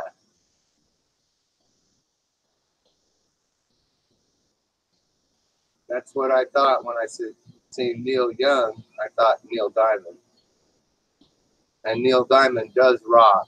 Yes, I like some of them old fuckers. you know, like Neil Diamond and Jim Croce. I really like Time in a Bottle by Jim Croce.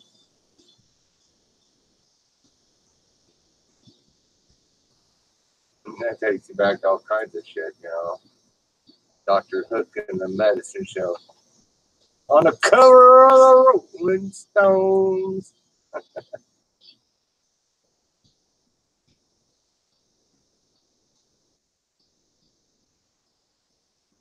An old lady named Cole Kincaid with embroideries on her jeans. Got a freaky old Indian guru teaching us a better way.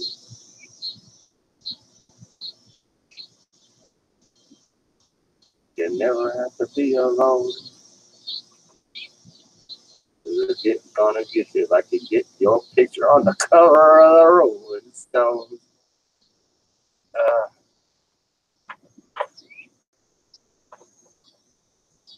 Somebody was asking me who my favorite band was the other day, or who my favorite singer was, and I said my favorite is Greg Lake. And they're like, I don't know Greg Lake. And they're like, what's your favorite song? It's Still by Greg Lake. And they're like, I still don't know Greg Lake. You know, it's like Emerson, Lake and Palmer. Oh, I've heard of Emerson, Lake and Palmer. Okay. Whatever.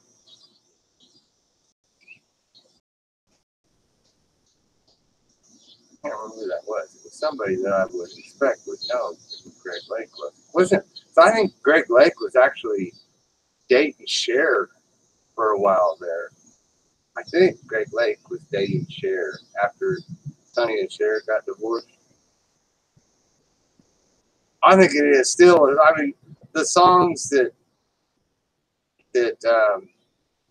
Greg Lake sings, you know, like "Lucky Man." Oh, what a lucky man he was. Yes, I'm like, wow. His voice is so fucking perfect, and he plays the guitar so perfect. To me, perfect. Anyway.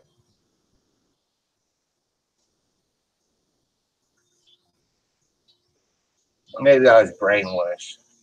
I was probably brainwashed at an early age from listening to the listening to Emerson, Lake and Palmer brain salad surgery, and Rub knows that I like Black Oak, Arkansas. I like Emerson, Lake and Palmer, and I like Alice Cooper. Absolutely. But Black Oak is my favorite band. And I think fucking Ruby Star. Baby, I'm amazed at the way you love me all the time. Baby, I'm amazed at the way I need you. When Ruby Star sings that shit, I like the Allman Brothers. No, that's who right, Allman Brothers. No, it was somebody from the Allman Brothers band that Cher was dating, wasn't it? Is there a Greg Allman? I think I got that right. I'm wrong. I think I got that wrong. I think Cher was dating one of the Allman Brothers. But yeah, Allman Brothers are good too. But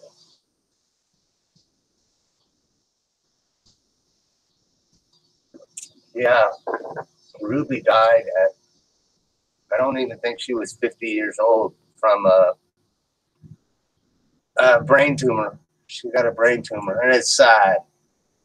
I'm usually not fond of redheads, although I am fond of so many redheads. They just get me in so much fucking trouble, that's all. But God, Ruby is the most gorgeous, to me, the most gorgeous redhead and beautiful singer. And when you mix her up with Jim Dandy, who's been my favorite since I was young, I actually I fucking belong to an Indian tribe that is within a few miles of Black Oak, Arkansas, on the White River in Arkansas. I don't know if you know that Black Oak, Arkansas is actually from a town called Black Oak, Arkansas that's in the neighborhood of the White River. It's in the Ozarks, the eastern Ozarks. And Mountain Home is there, and Norfolk Lake, and that's the home of the Arkansas Band of Cherokees, and I have actually card-carrying member of the tribe of the western branch of the Cherokee Nation, which left. They were settled to Arkansas before the Trail of Tears. So my relatives, my Cherokee relatives, are before the Trail of Tears from Arkansas. Qualls. And their name's Qualls. And they're on my Facebook, you know. And we carry cards to identify ourselves, and we know our family history and who is related to and stuff. I've been to a powwow, been to a couple powwows in Arkansas with my tribe. Cool. I go to powwows here in Wichita too.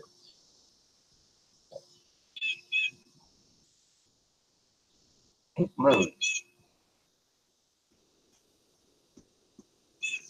Right or later. Oh man, I this really sucks that I can't, when you guys mention a singer or song, that I can't just turn it on and say, well, let's listen to it and see what it is. That's why I may have to be switching to whatever this iVlogs. I'm not periscoping. I'm just not switching to Periscope. So, but I am going to look into the iVlogs.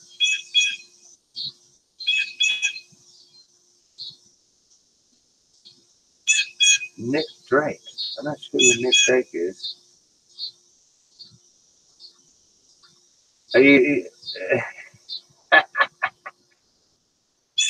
Bentley's, Beer Bongs and Bentley, Psycho. What is this? Huh? Oh, some hip hop. I know it's bothering you, Happy.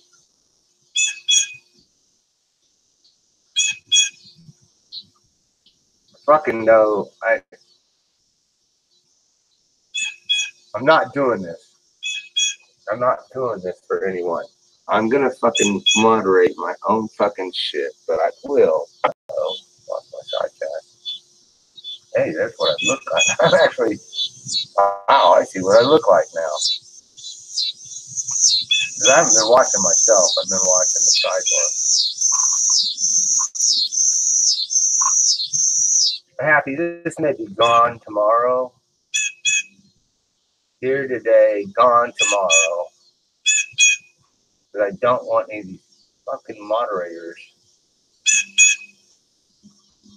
And Happy Meal, do not fucking stick with anybody. Okay, please? I know Happy Meal is like, man, I have some shit I want you guys to watch. So,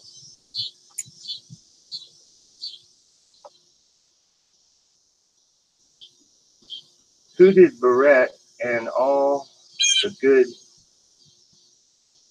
she wrote? Who did Barrett and all good Jeff T. Lowe? No, Sid Barrett, the unsung. Oh, you know, I don't really know the names of the people in Pink Floyd. Although, you know, I got to be a fan. I was smoking dope in the 70s. Anybody that was smoking dope in the 70s has got to be a, you know, ding dong, and that alarm clock, wow, goes off. Dark Side of the Moon. Jesus.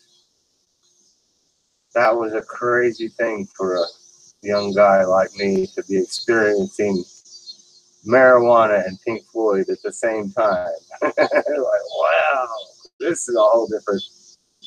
And the girl who was feeding me the marijuana is like a older, slim, blonde with big boobs. Peggy Willie, who lived next door. She died young. God rest, God bless her.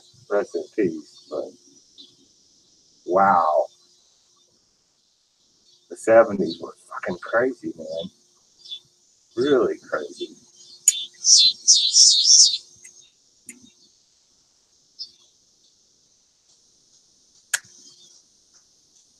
Don, I'm reviewing and testing this pipe tobacco, and it's I don't know, it creeps up on you. I never had pipe tobacco that made me cough like that before. So, oh my.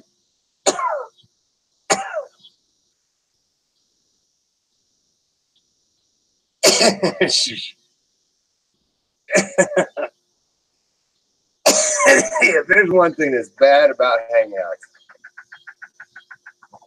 Oh, that's a weird bird. What the fuck is that?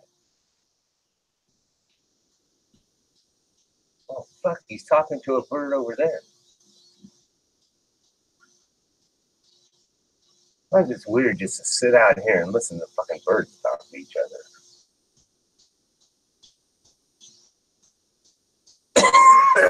But, man, these hangouts, it's like beer after beer after cigarette, cigarette bowl, beer, cigarette bowl. Probably not good for me. But I do go out. I'll go out and I'll walk 4 or 5 miles. I've actually done videos, a lot of videos of showing how far I walk. And I don't hardly smoke at all when I'm walking. I used to jog when I was younger. When I was a young man.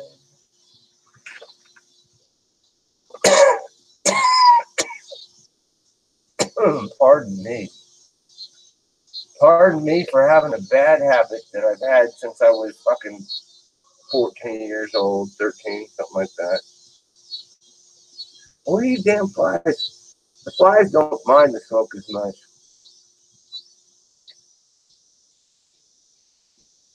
It's been a great summer, though. We haven't had very many mosquitoes. We haven't had very many flies. It's been a lot of days that I come out here and sit here for hours and not even one damn fly pestered me.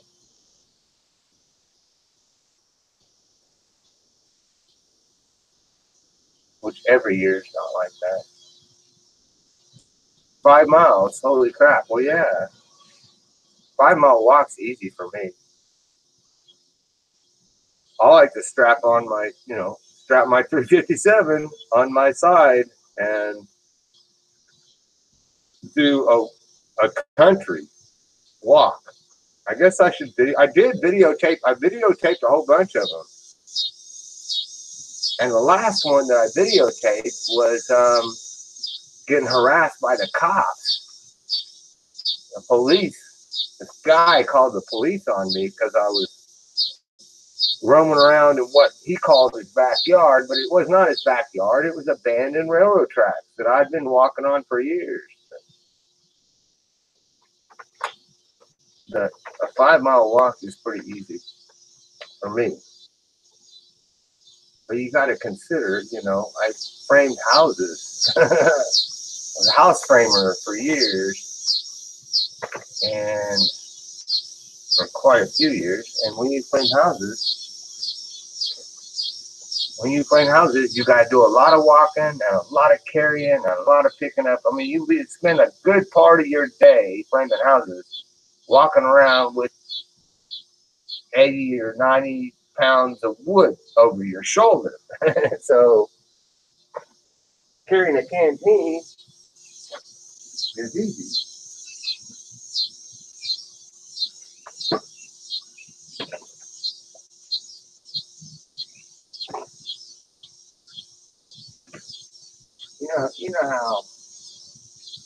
You know how beer is. I gotta step around that corner and talk to this bush over here.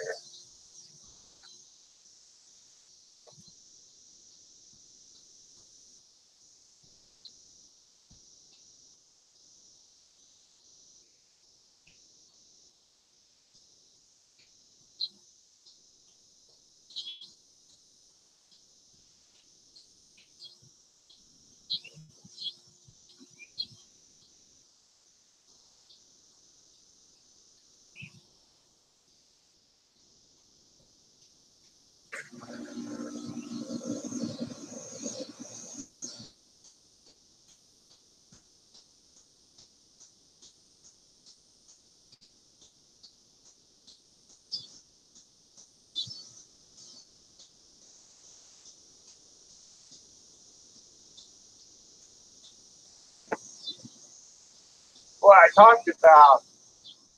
was talking a little while ago about the cost of doing hangouts, of being on YouTube. I'm going to probably spend, I bet, $2 tonight because my window's open. Because all these wires are hanging out my window. And, well, I could kind of show you. I don't know how far the camera reaches.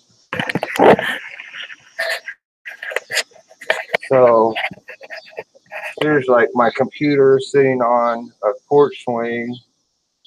And then here's all the wires going in the window. And that's how I'm set up. Probably should go in there and shut the window a little bit more, but my keyboard, the wires to my keyboard, gotta get my like where my camera's at. Yeah, that's all right.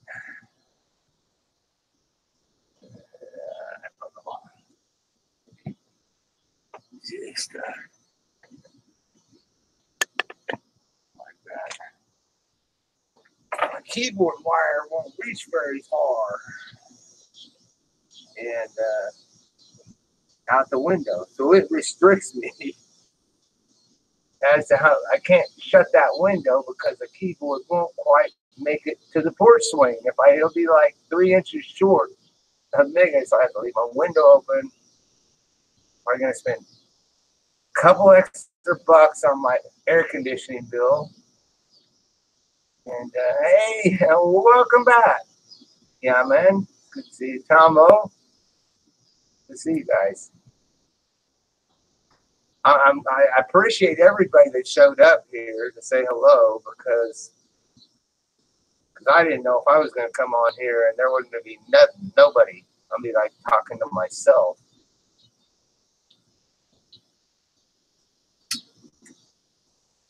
Which I don't mind that. I do that. I don't mind. I don't mind it doing a hangout where there's 4 people watching and I'm talking to myself. It's all right with me.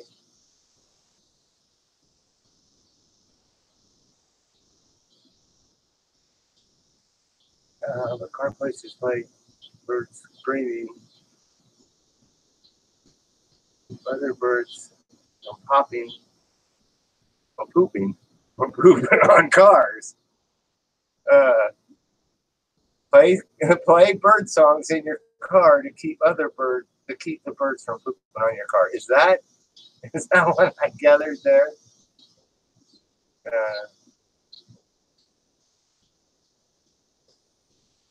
Well, we got I don't know what these things are called. We call them locusts, but they're not. I think they're lakotas or something, bugs. Link? Oh, yeah, man. Let me see here.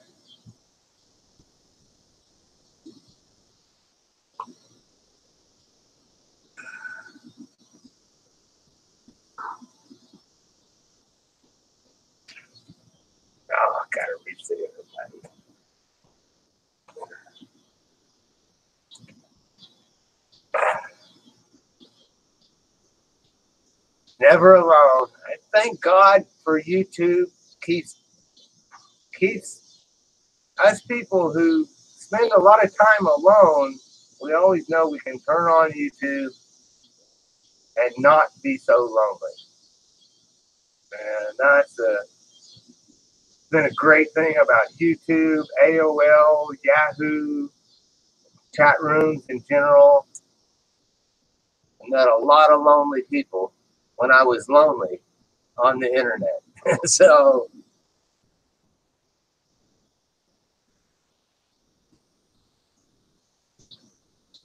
let her bake out on the pole. Keep them damn chicken hawks. Man, they need to open season on chicken hawks. I have friends that raise pigeons. They have some of the most beautiful fucking pigeons that you've ever seen. They're not like regular, they're like fantail pigeons and shit and rollers. These pigeons fly up and they roll. They do somersaults halfway to the ground and then fly.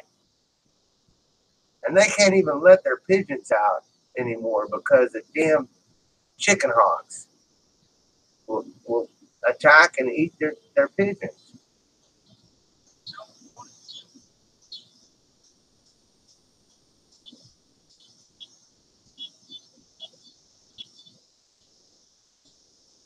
I've had these new neighbors over here, the guy with all the car stuff, for about a year, year and a half. I'm thinking maybe it might be time to meet him, maybe not. I might not even meet him. I might just let Ray go over there.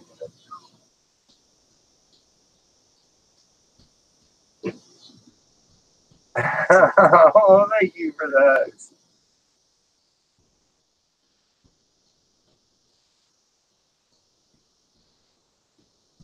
Yeah, but I mean, YouTube's a great cure for loneliness. It is. Uh, I was never really that lonely until my kids moved out. And then I was thinking, when my kids moved out, it was like, thank God the police department is going to stop harassing me. Yeah, they stopped harassing me and had some young kids come over after that. And I'm like, hey, wait a minute. I don't have any kids anymore. Please don't hang. I can't have you come over here and hanging out. Man, then I kind of end up by myself. About that time, my ex-wife moved back to town. So that kind of cured it, kind of.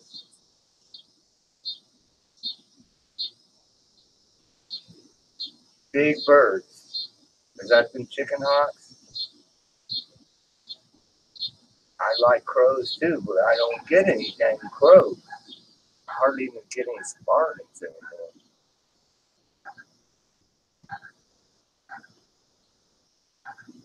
Turkey vultures. I think I might have talked with you, Susie, about turkey vultures.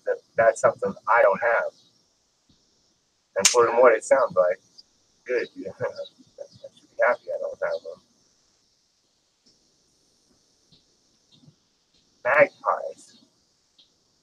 I should know what a magpie is. That almost sounds like an Australian bird. Magpie.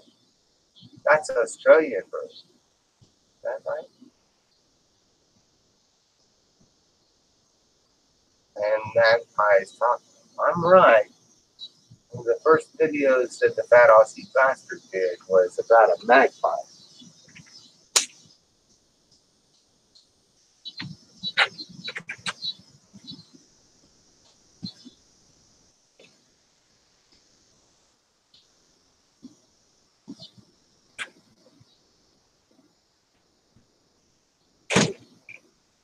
I don't know if any of you guys ever watched the fat Aussie bastard, Pete Finn. Pete Finn, man, he used to be big. He made a lot of money on YouTube. And yep, the fat Aussie bastard. And he don't make hardly any. He don't do nothing on YouTube anymore, but he's still on Facebook.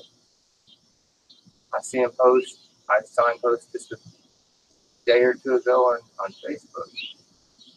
They speak, right? Yeah, and they're black and they got kind of little white shoulders. I think if that's what I'm thinking about. A magpie.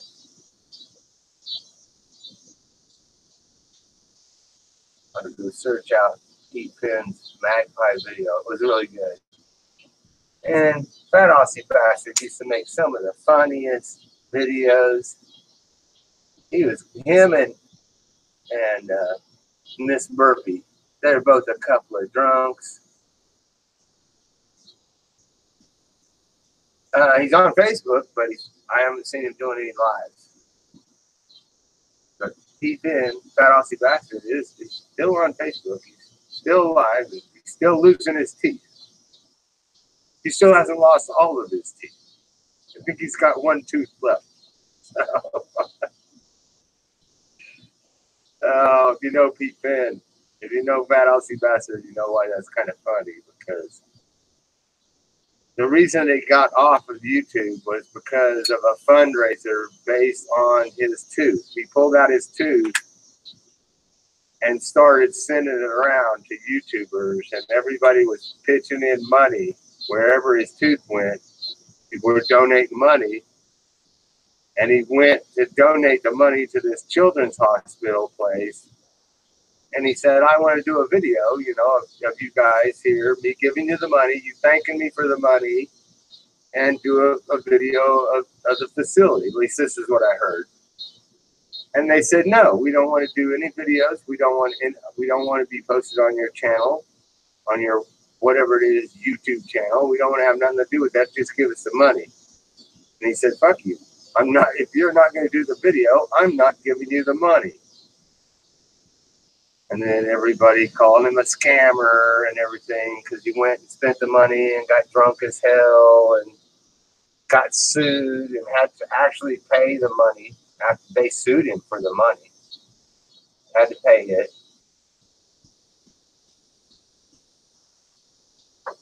And quit doing YouTube after that. But Pete Penn's a cool guy.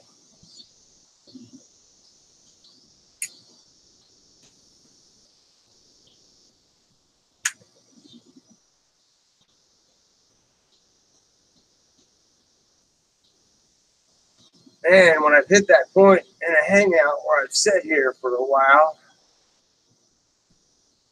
talking,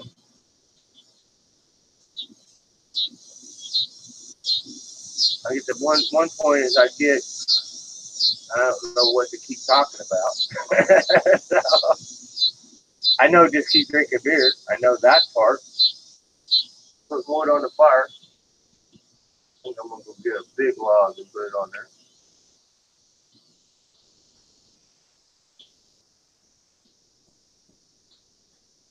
That's when I get the urge for music.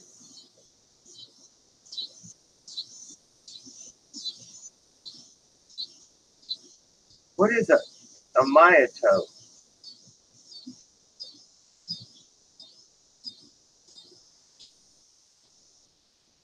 I know, seriously, what the hell? Greg and his Mayato could raise some dollars for missing kids or missing toes. Okay, I know. I've heard of that. I've heard that Greg is missing a toe. And I didn't pay any attention. I thought people were talking about my toe, in which I just cured. I have cured after years of fucking with toenail fungus. I have cured my toenail fungus. I now have perfect toenails and perfect feet again. And so I got off on that subject, but no, they were talking about Greg Campbell, yeah, Jay Greg's toes. And so whatever happened, I missed out on somebody explaining to me what the fuck is it going on with Jay Greg's toes.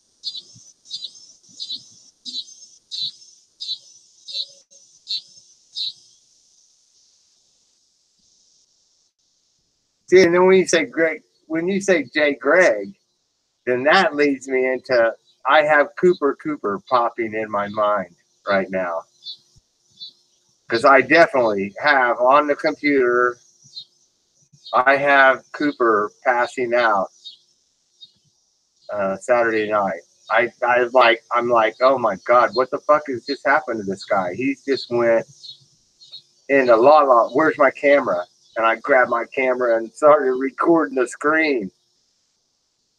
And so I don't know. I might upload it someplace. I might not. But it made me. I mean, that just made me say, Greg, he's missing a toe. Is he really fucking missing a toe?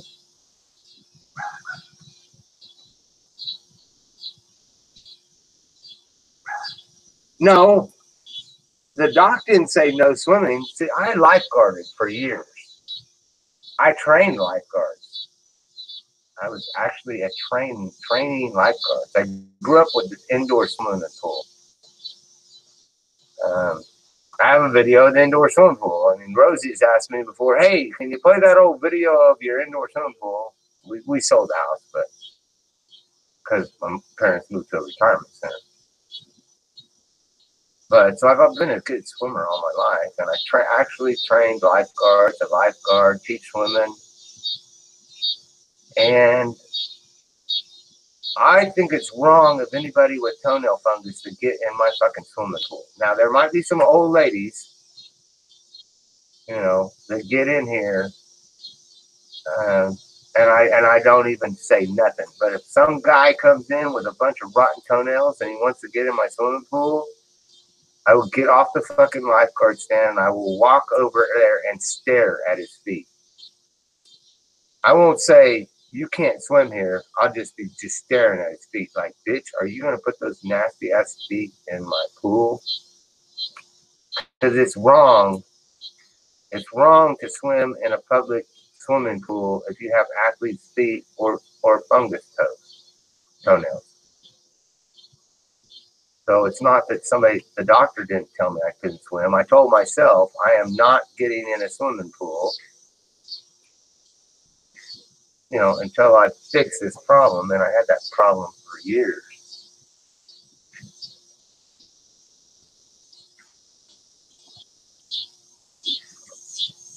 I lifeguarded at when I lifeguarded at Wichita State University, I could actually tell them no.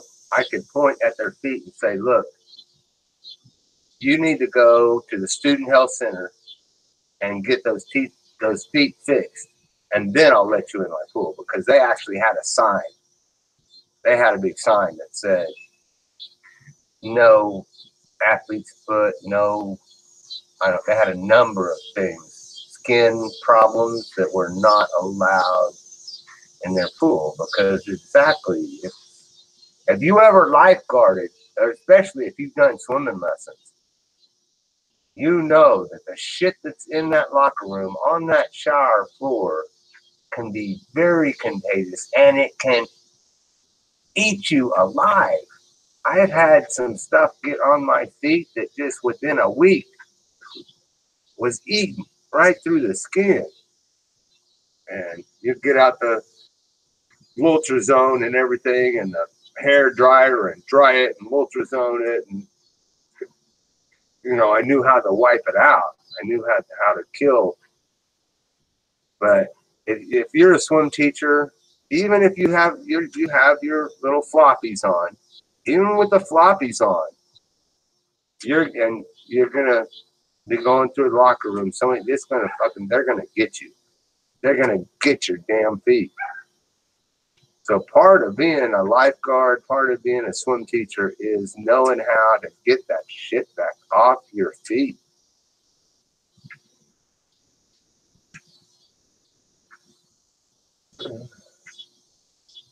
You can poop in my pool and I don't care.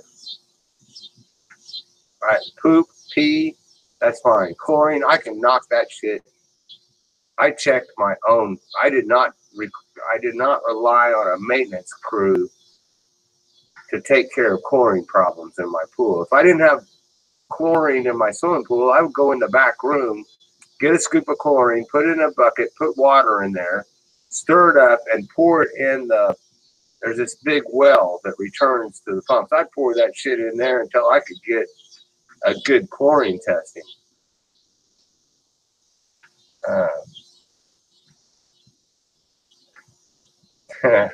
Nice legs. And they weren't bad. Nice legs come when you frame houses. That's where you got there and look at those house framers. They got, when I was framing houses, that's when my legs just really, because you're carrying around, you may have a header that goes over a door. It's made out of 2 or 3 2x12s, and it's 5 feet long, and it weighs 80 pounds or something, or 100 pounds.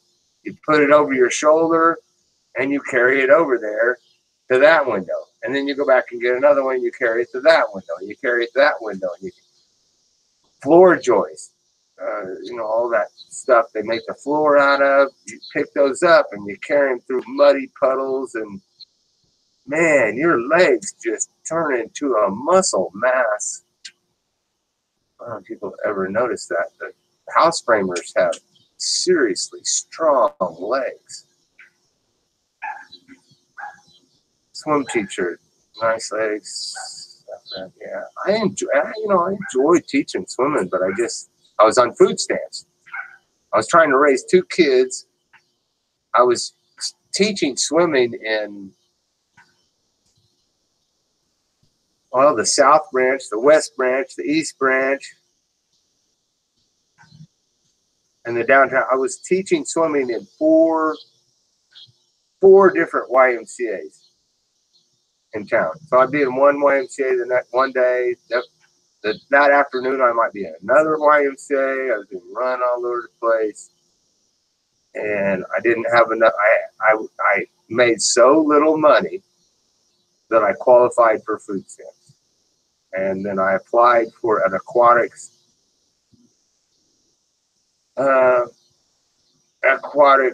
manager, I guess you'd say, position, and they gave the job to some dumb girl because guys don't get hired for that position.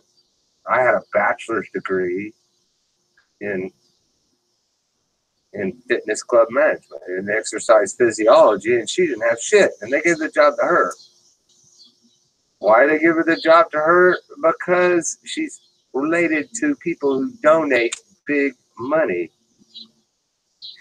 She's related to a guy who owned a car, who was big in a car dealership. He was seen on TV and stuff, and so he donates lots of money to the YMCA. She gets a job, even though I'm way more qualified. So it just become a mess. And that's when I said, the hell with this. I'm going to go out and frame houses. And that's when I started framing houses. And then about 2007 or so, they stopped building houses.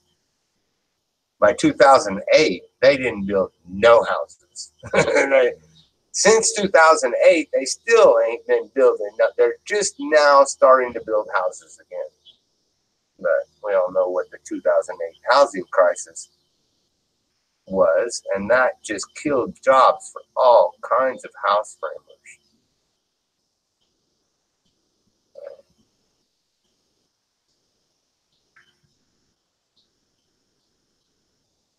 Like afterward, pool looks sweet. Man, I took care of my pools. If we had any problems in the pools, I was on management's ass. I was on the maintenance guy's ass. Because I grew up with an indoor swimming pool in the house. And I grew up with us tackling all kinds of swimming pool, what is all kinds of swimming pool problems? It's fucking algae. Algae, paint tree, algae out, paint tree. Get the damn algae out of my pool again. My daughter's got a fucking swimming pool in her backyard. She's fighting it right now. I think she might have gave up. But I don't know.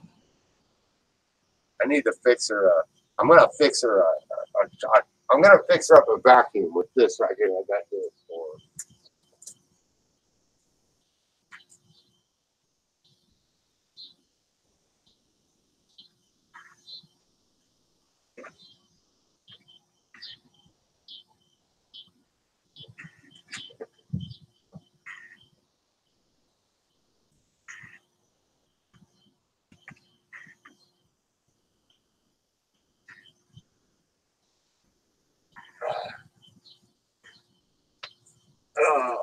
So I got this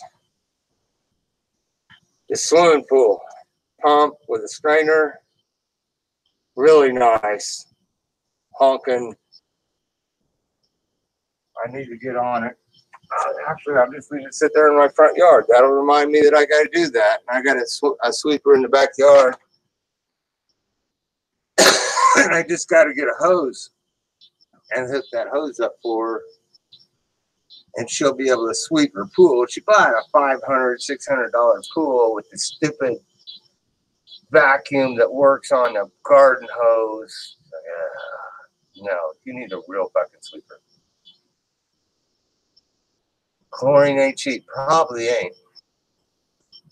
I don't know. They have this one pool. They're paying for it right now. They do cover their pool. We always covered our pool because it cuts down on how much chlorine you have to put in it. But Jesus, you talk a YMCA pool eats chlorine like you wouldn't believe.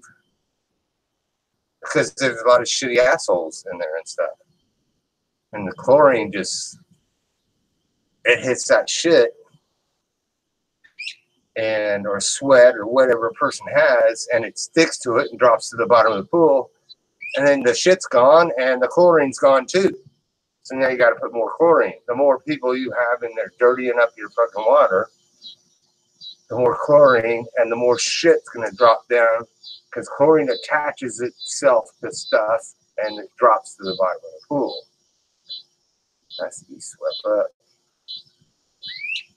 A 1-horse pump thing up from, you got moved up from, so much better. Yeah, I mean, I need to fucking go switch her whole pump out. I really do. If she's got probably a 1/4 horse. This one here, this one, hell, I had to hook this one up to her system and use it for the vacuum and her pump. But I'm thinking this is like a 3/4. It's bigger than a half. I would say this is about a 3/4 horsepower. It might be one. It's a kick ass. It was on a hot tub at this house my wife rents. They tore out the hot tub and this pump was sitting in the backyard and she's like, take all that shit to the dump. I'm like, hell yeah, I'll take all that shit to my backyard. You give me a seriously badass pool pump and you want me to take it to the dump? No, sorry, that's not even going to metal recycle. That's going to my house. That's a badass pump. So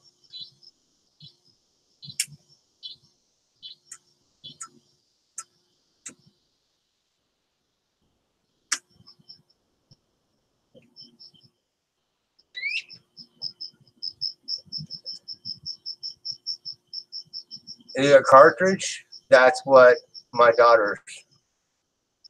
wife and daughter are using cartridges. The paper cartridges. I like sand. I'm like, I actually have another one. I can go get it too. I have a sand filter in the back of the truck too. It was in a shed at her house. She said, throw it away.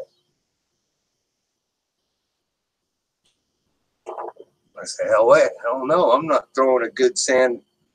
And it's a cool sand filter because it's about 2 feet high and 1.5 feet in diameter. It's only about this big, and it's a sand filter. It's a real fucking pool filter.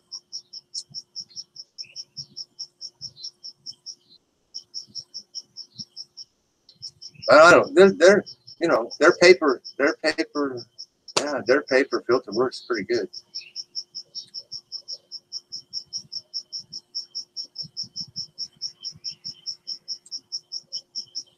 Sand is not as sand is not as easy.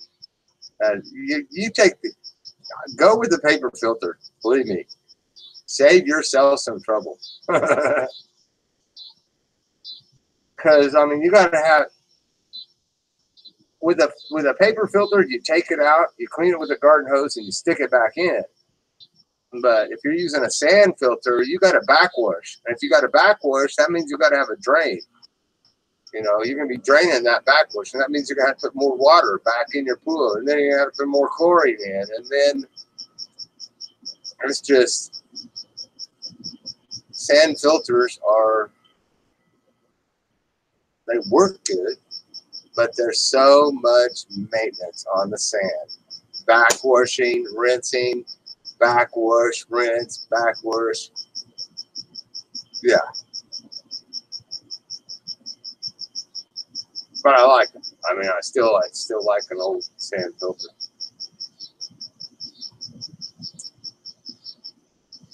It just depends on how big your pool is, too. You know, Tippy's pool is 22 feet in diameter and 54 inches deep. 54 inches deep, 22 feet in diameter. You could do that with a paper filter, but you can't do it with a damn vacuum sweeper. You need a pump with a vacuum sweeper to really be able to sweep the pool in any reasonable amount of time. Her paper filter will not pull enough to do a vacuum, and it's not piped to do a vacuum. So, when I was a kid, we had a skimmer, and we had a vacuum hose with a disc on it. You just put that in the skimmer, and boom, you was ready to start sweeping with full vacuum. You got a vacuum. Yep. Especially if she's over there trying to kill algae. You're not going to kill algae if you fucking don't vacuum. You need to kill it and vacuum it. And then kill it again. And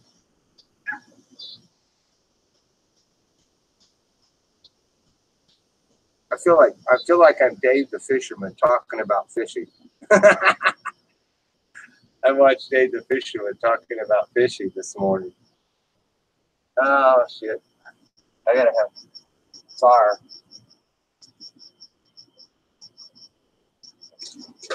I think I got a big log inside. I'm gonna go grab that log and put it on here.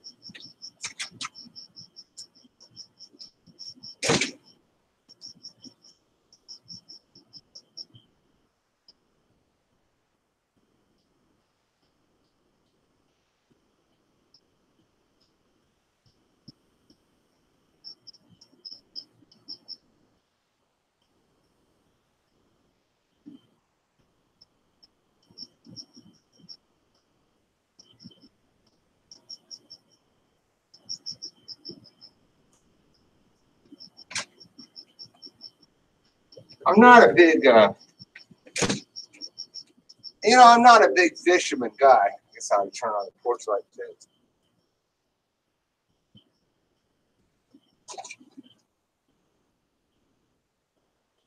I'm not a big fisherman guy.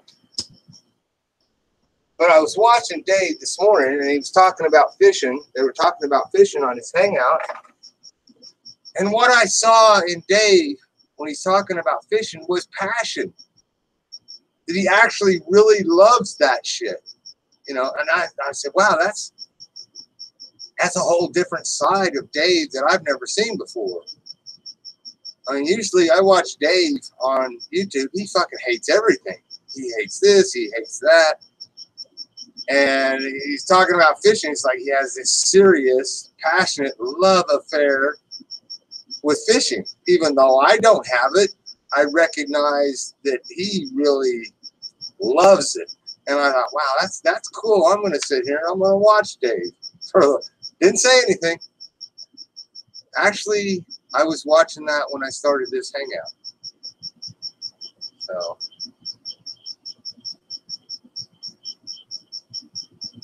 I need some tunes too. I'm going to fucking turn on some country music or something. Turn on my porch light. It's going to get, I don't know how dark it is. I don't know if I should turn on my porch light. I never know. For one thing, I can't see myself. I can't see. I don't know what I look like. I don't know what I look like because I've got the chat bar big. Can't see my face. See, it's gonna. I'm disappearing in the night. Yep, I'm in the dark. See, I don't even know I'm in the dark. I don't even know that.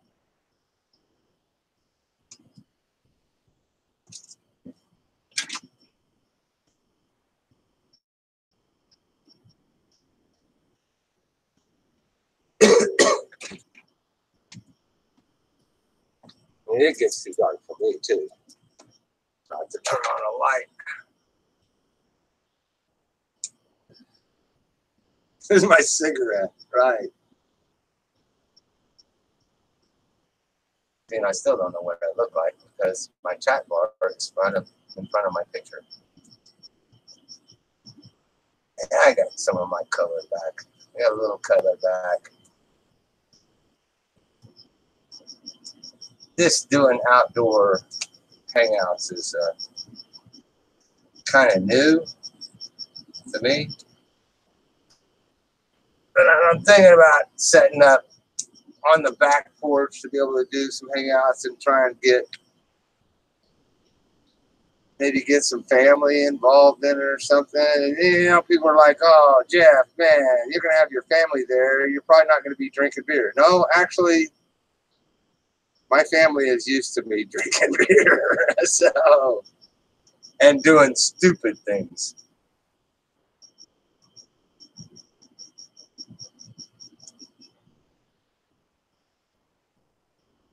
There we go. Yeah. I wish we'd get, we do got cloud cover. It'd be nice if we got a rainstorm behind me. I kind of like doing these outdoor hangouts when I got a rainstorm, lightning and thunder in the background. But it's also nice to have,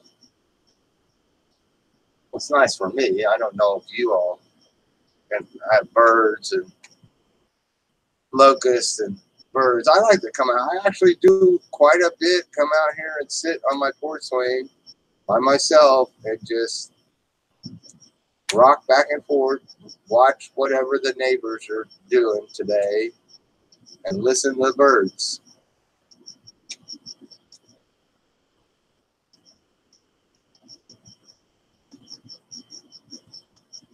My fam knows me too, and Miss Ray is more important to me as a YouTuber.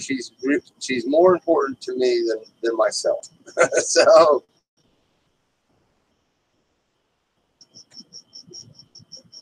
and she's the only one of my grandchildren that really like YouTube. I mean, she spends hours watching funny people and funny things on YouTube. And she knows she's been in YouTube videos for 7 years.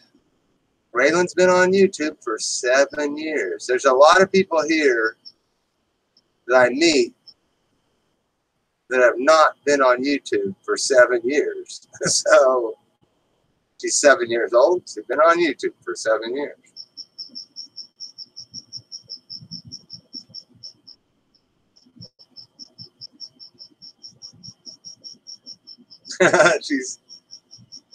Yeah, brilliant. She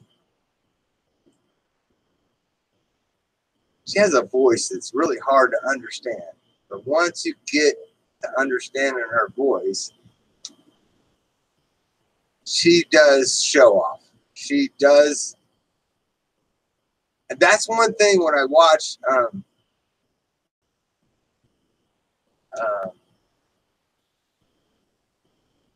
Lila, Yahoo's. I don't know if you guys watch, not Yahoo, but Yeah Man. I don't know if you guys are watching Yeah Man, his videos,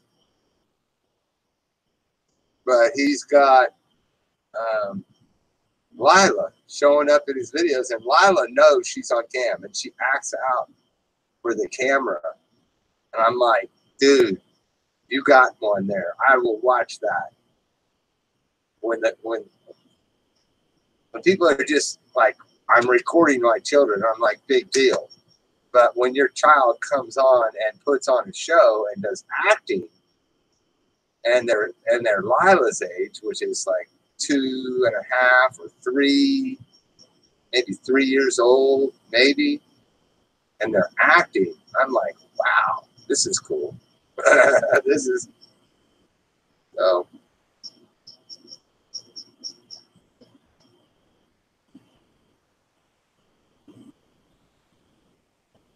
I am totally satisfied with Raylan.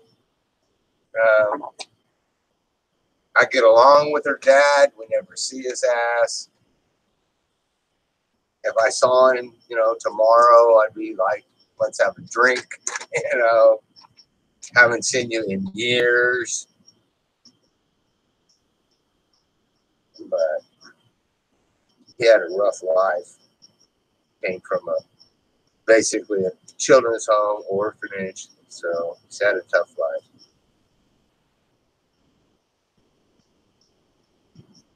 But I've kind of filled in doing the dad role with her, with Raylan. And there's 3 other grandchildren too. She's the youngest. And I asked him one day, I said, okay, you guys are going to have to choose which one of you grandchildren is the favorite grandchildren. I'm not going to choose it. I want you to vote. Which grandchild is going to be the favorite grandchild? And they all pointed at Raylan. And then I said, so you don't mind if I call Raylan my favorite grandchild? And they're like, nope, we don't mind at all. She's our favorite too. I'm like, right the fuck on. So my grandchildren know that I love her the most. That's the way life is. I don't love them any less than I've always loved them. But and I taught them all to ride bicycles. But I spend more time teaching her because they've got dads. They got a dad that shows up, and maybe, unless they're not getting along with their dad, which is not my problem. You don't get along with your dad, that's not my problem. At least you've got one. So, Wendy T. Rowe, can we turn around to see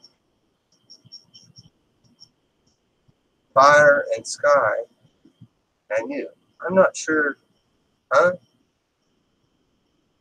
I'm not sure. I don't even know what we're singing. So, sidebar over here. See what's on the screen. You got trees behind me. Trees.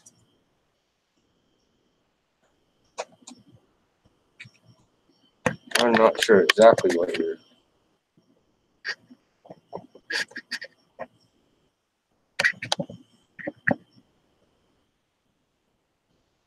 I only have so much. This camera is more wide than it is narrow. Yeah, it'd be nice if I could thunderstorms out there in that background. I really like it. When I get thunderstorms, and then I start playing with my mouse.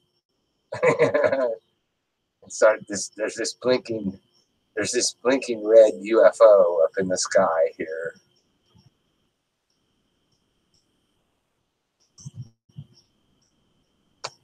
And my fire's probably going to burn low. Am I on my patio?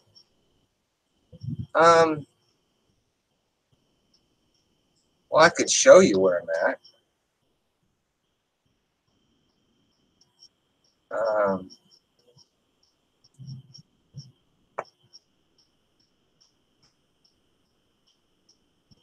Let me see.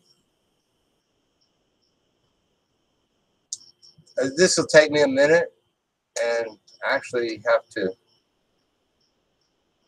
I got a bush over beside the house. I want some water. I'm gonna have to go water that bush.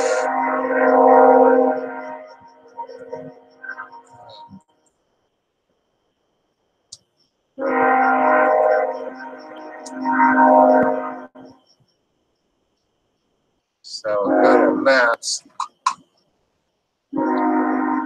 Maps.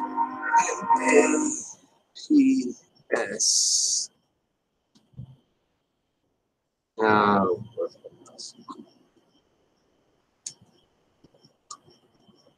I'm a poor guy. I don't have. I'm not a rich. Money wise, I'm not rich.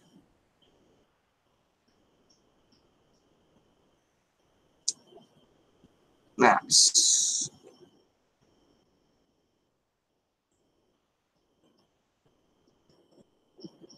Boy, that bush is calling me. Another bear is calling me. Who's up here?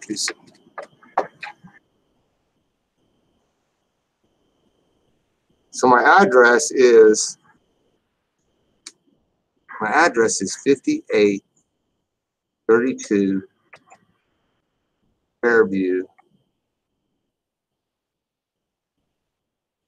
Avenue 67204.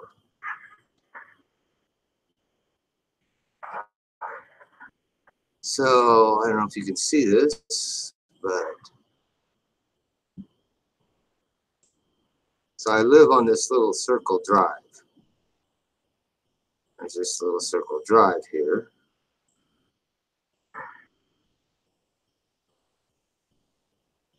So there's this circle drive. This one road comes into my neighborhood. This is my neighborhood.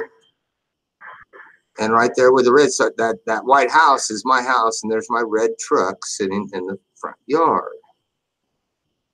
So I'm going to have to take a break here.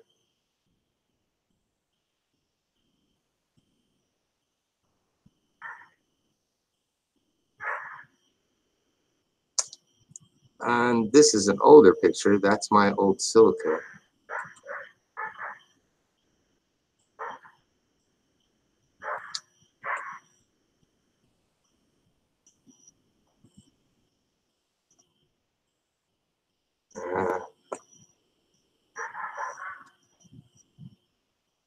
This is my old junky house, but this house is paid for. This window now has a porch swing in front of it. There's a porch swing hanging in front of this window, and my keyboard and my monitor is sitting on it, and I'm sitting right here between this post and this porch. I'm sitting right here looking towards this window, and that's my house. I'll be right back.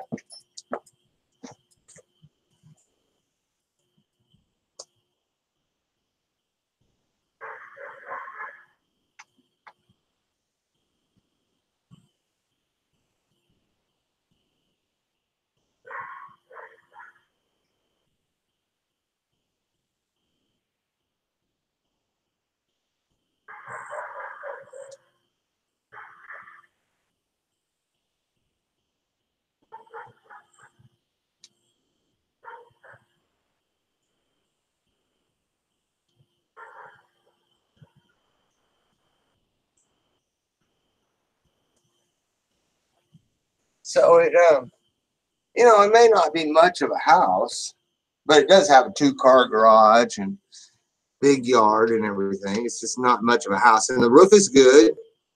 It's got a good roof, so it doesn't leak and stuff. I've had problems with it over the years, and that's my old silica. Not much of a house, but it's paid for.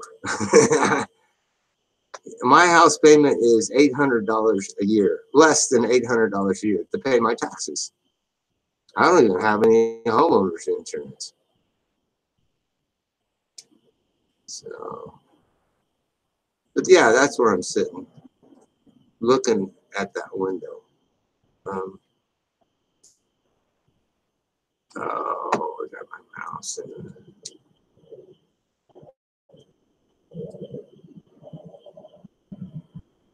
And I'm actually, right now, I've got my mouse and keyboard on the porch swing right here.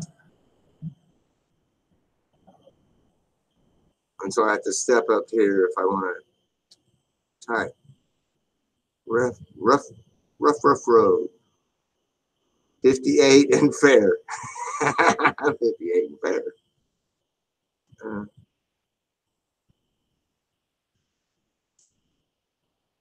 You water around your fire pit. I don't blame you. I mean, when I go out and burn in the backyard, I have a hose right there. But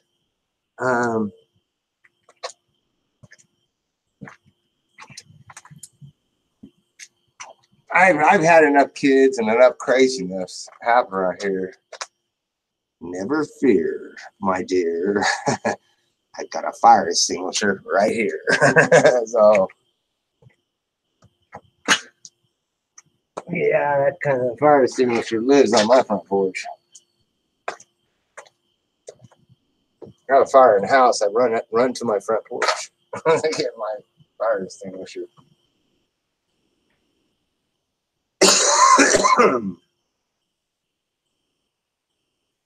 Man, I need to go roam around. I'm gonna have to put some more cedar on my fire. There's a mosquito. Yeah, I might have to go roam around and find somebody's panel to get on. Get on a panel. Somebody gonna panel up? Somebody gonna put together a panel on Wednesday night?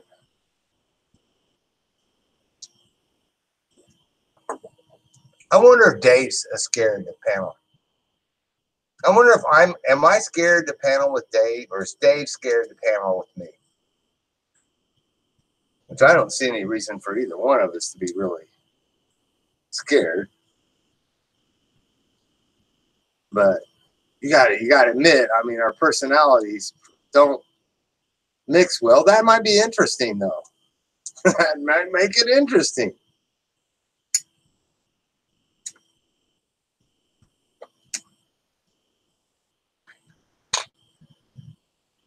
I feel those too. Sorry for that. May not me. I don't know what that. Whatever you just retracted, I didn't really understand it anyway. I don't know. Mm.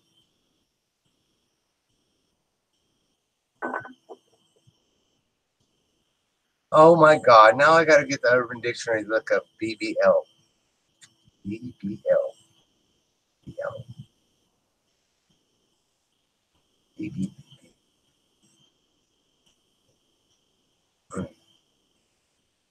And I thought I knew everything. I told somebody the other day, I said, DIAF.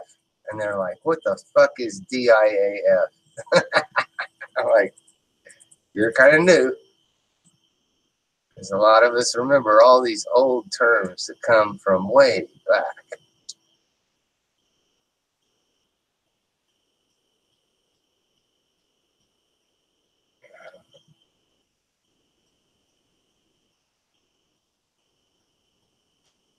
I think I've been on YouTube too long.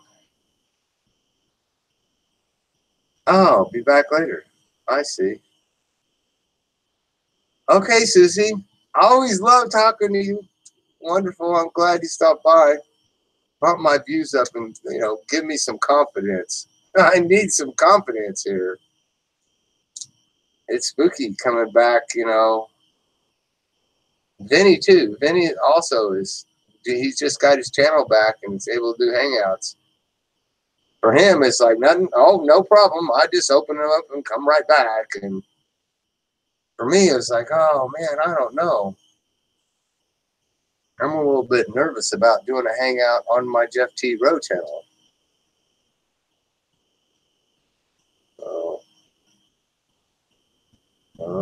I'm going to get you, Missy. I'm going to have to go. I'm going to have to go.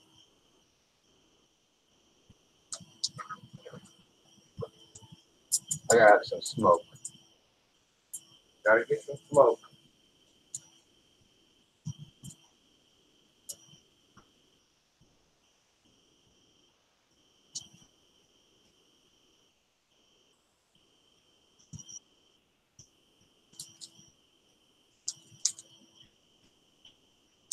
Damn, this bush don't want to give it up.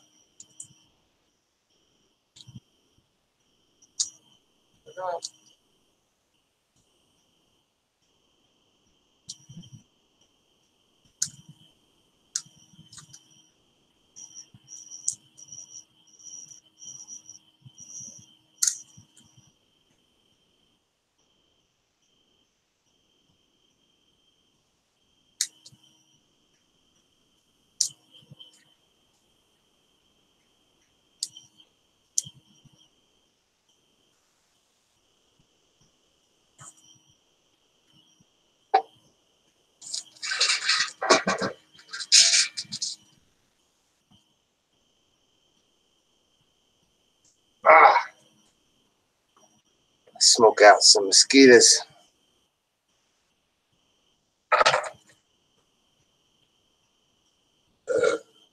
Pardon me. That was rude. Cover my mouth. Oh, that's not so bad. Corey needs to learn to cover her mouth when she burps.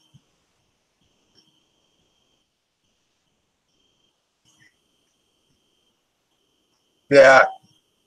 Yeah, Benny's back on his regular channel, which is good. He got a 3-month strike like I did. I don't think he even knows what he got a strike for. I know I got a strike for Tom Petty. I have the email. It's an email. It's like, you played Tom Petty such and such, and it belongs to so and so, and you are now fucked.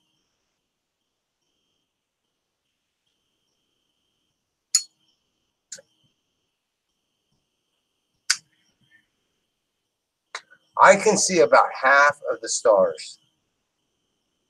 About half. If you know how many stars there are in the sky, like when you go way out in the country where there's no lights, there's like millions of stars in the sky. And I don't know if I could see 500,000. But I was counting them on a hangout the other day, and the moon was out, and it was like there was still like 100 stars up there, easy.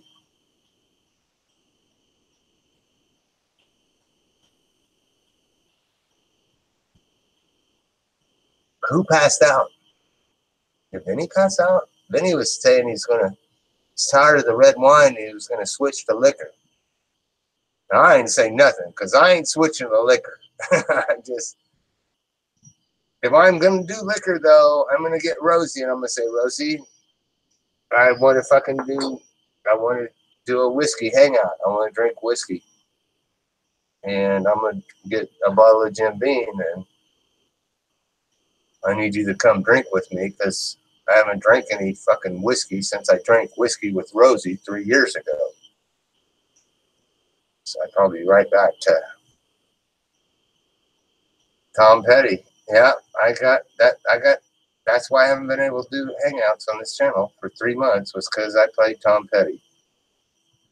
And it was just one song that got me. And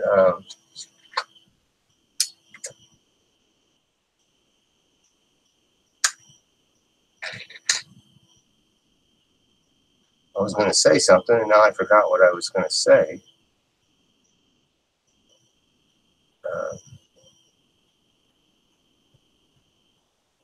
Oh, Francis knows all about the constellations. That's what I was going to say. Let me grab a beer, and I'll tell you about that.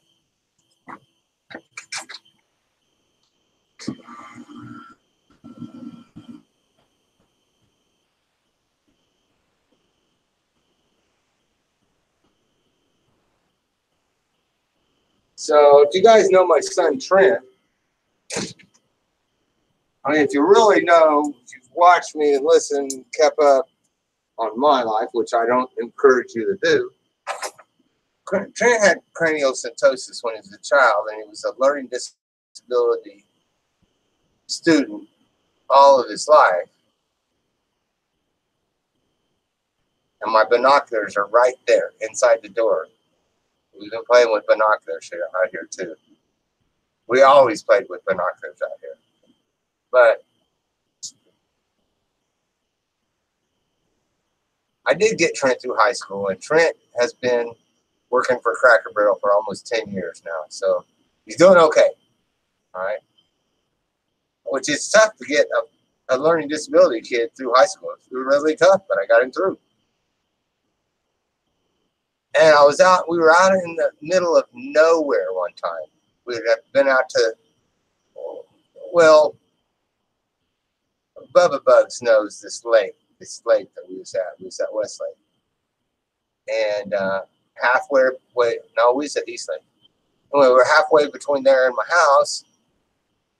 And I stopped the car and I got Trent out. And I said, which way is north? And he looked up in the sky. He said, there's the Big Dipper. 1, 2, 3, 4, 5. That's the North Star. That's north. And I'm like, well, goddamn, you did learn something from me. So I've been able to teach all my kids to find the Big Dipper, find the North Star, what's it called, Polaris, and know which way is north when they're out in the middle of nowhere.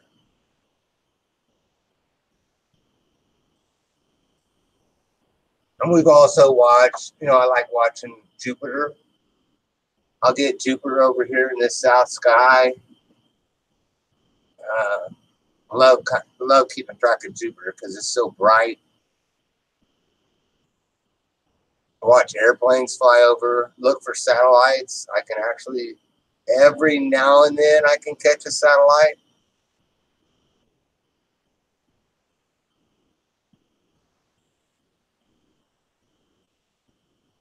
Ursa Major. Ursa Major. Is that named after? Are you actually named after a star? Ursa, because that sounds familiar.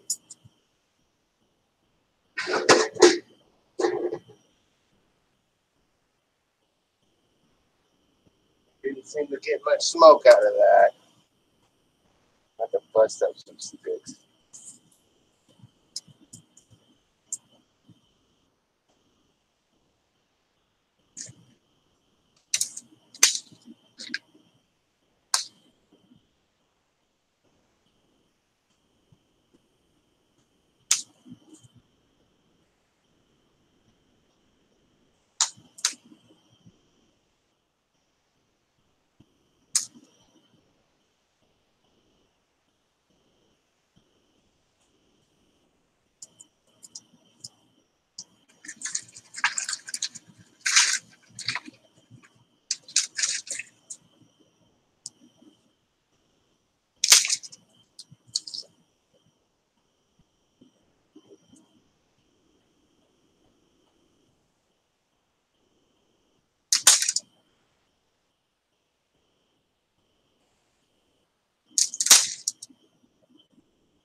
Well, if there's one thing we've done over the years at my house, it's all the damn teenagers that found my house, that place to. Ursa Major is the Big Dipper? Are you kidding? I need to look that up. I should know that.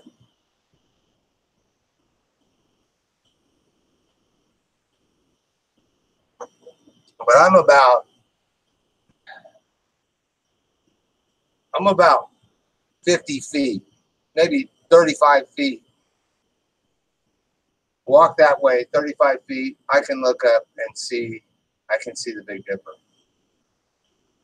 So I was able to show the Big Dipper to my children, to other people's children, because all these damn teenagers would come over to hang out with my son or my daughter, because my house is kind of out of the city, out of a small city, Park City, and I'm on the outskirts. So they would all come here, and here would come the damn police department following right behind them, which haunted me for fucking years. But I was able to take them and show them how to find the North Star. We go look at the Big Dipper, and then we wait an hour and we go look at it again, and we wait another hour, and so we watch the Big Dipper rotate and move through the sky. And so there's a lot of kids that came to my house that learned about the North Star and the Big Dipper from me. So, and they're probably teaching somebody else right now, and they're saying, you know, there was this guy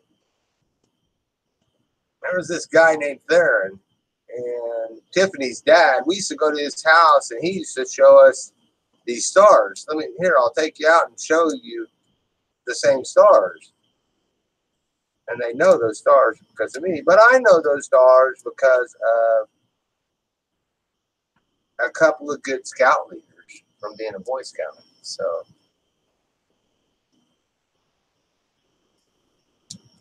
probably not even from the scout leaders. I know them from Kenton Runyon, another Boy Scout, more than I know them from the scout leaders.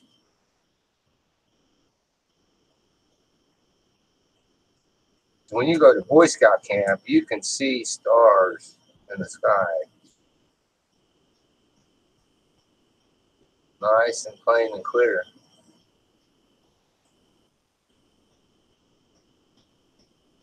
What's going on, Rub? My dad didn't teach me shit.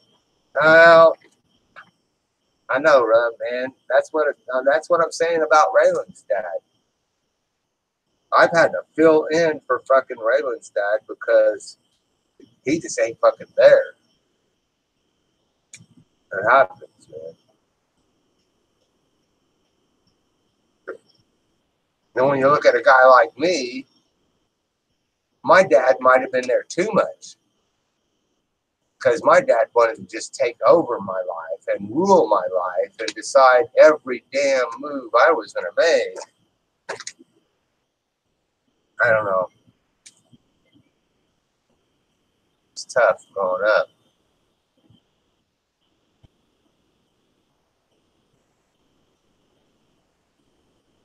Like, which one is north?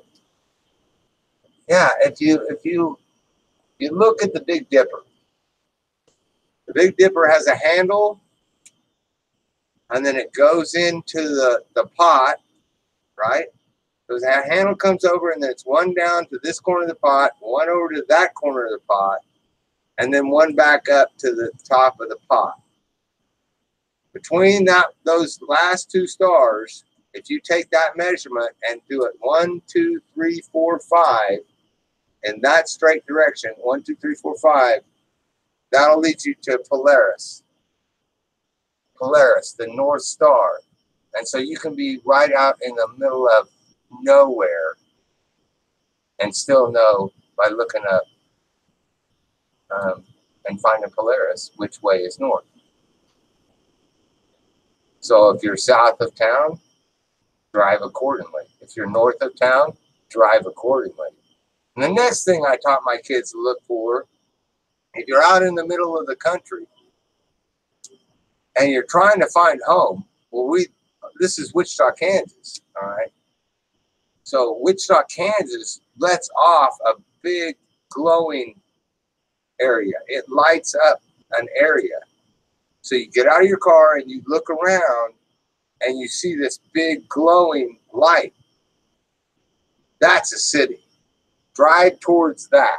If you want to get out of the country and back in the city, look for the light and drive towards the light. Do not drive out into the dark. You know, if the light's over here and you're driving this way, you're not going to get back in the fucking city, okay? That big lit up spot over there, that's the city. It may not be the city that you're looking for, but at least it's some city. So, Polaris is beautiful, thanks. Yeah, see how it's so easy. Just remember the handle, then the pot, the last two stars on the pot, straight line, take that measurement 5 times and you'll find Polaris. That's the North Star. Lead you home every time. Just keep driving towards it or away from it and you'll be going north or you'll be going south.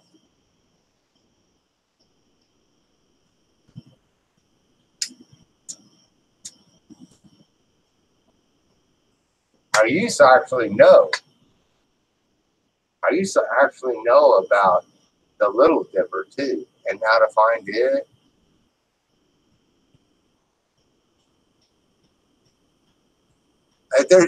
There's one good reason. There's one good reason to go camping. It's to get out of the city to a place where there's no lights. And you need to go camping. You need to go camping on a night where it's got clear skies so you can actually see what it's like, these stars in the sky. If you go out by a dark lake camping, there's just so many thousands of stars. They're all over the place. It's crazy. It's awesome to just sit around and have a beer and talk to your friends and point at stars, and that one fucking star is moving. And you're watching a half hour later, you're like, it's moved. Yeah, that one's moving. A half hour later, look, dude, that star has definitely moved. That's not an airplane. That's not a star. That's a satellite. So we go drink beer, stare into the sky at the lake, hunting for satellites. This is the crazy shit people do.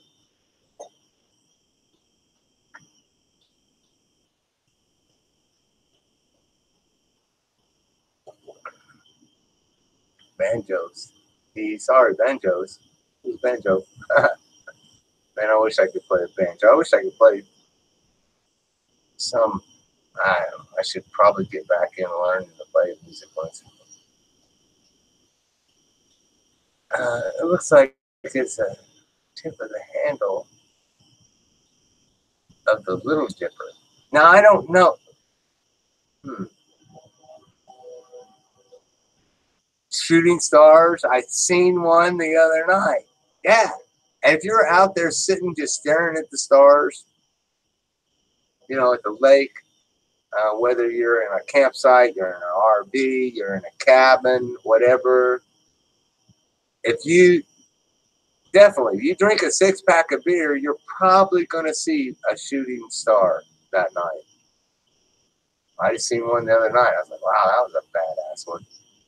We might have some coming in. You know, we got a comet right now. We actually have a comet right now going through our solar system. So it's not a tight comet. It's probably not going to be a sun diver, but it could throw a lot of shit. So I'm not sure where it's at. I haven't been keeping up on it.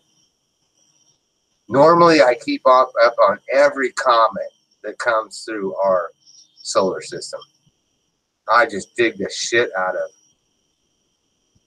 tracking comets. Fireside chats. Well, yeah.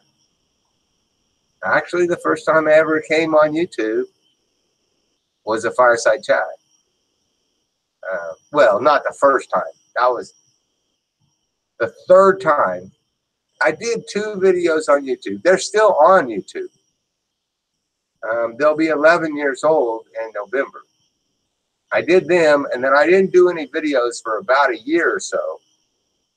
And I had that 2008 crisis, and I did 3 or 4 videos about banking and, you know, what was going on, and everybody was worried that, you know, the whole world was going to come to an end. I'm like, the whole world is not coming to an end.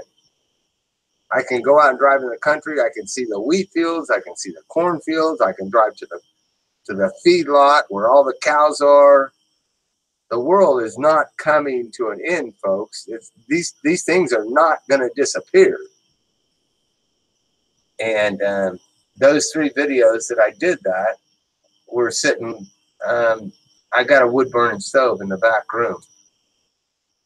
I lit a fire with my wood burning stove. That was where I was most comfortable talking. I sit down next to my wood burning stove and I did fireside chats.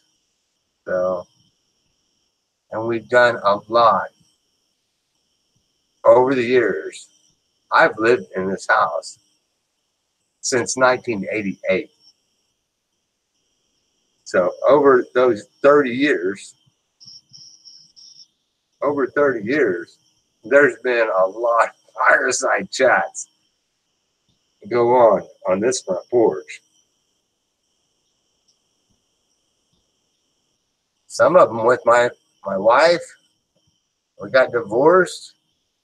She left for 10 years while I was raising kids. So then I had girlfriends, you know, like Elisa, you know, out here with us, and Shelly out here, Susan,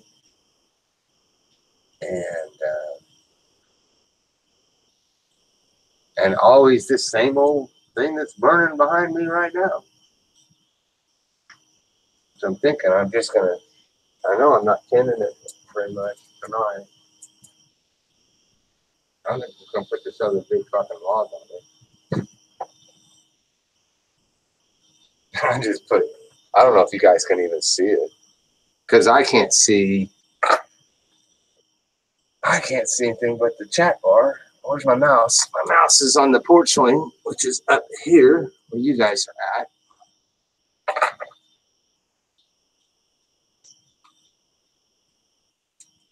And I don't even know what. Yeah, kind of got a small fire and kind of I'm sitting in the dark. So I just put another big chunk of mulberry on there. So it's not going to be a big rising flame. April's home. Nope. Yeah, April's just got dropped off. I have neighbors over there, April and Rhonda. They've lived here as long as I have, 30 years. And April works at Cracker Barrel with my son, my daughter, my ex-wife, my wife, my girlfriend. Call her my girlfriend. I guess I should call my wife, my ex-wife. I can't call her wife anymore. I have to call her girlfriend, just to suit CJ.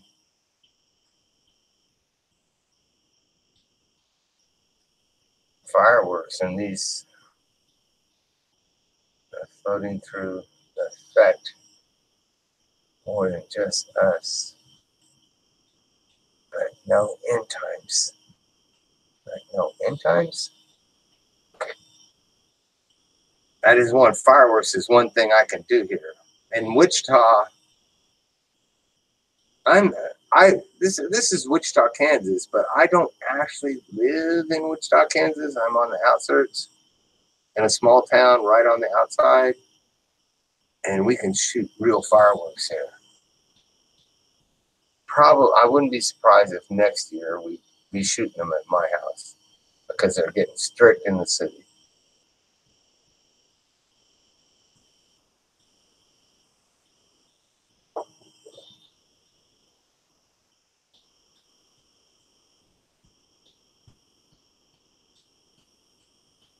Wonder what time it is.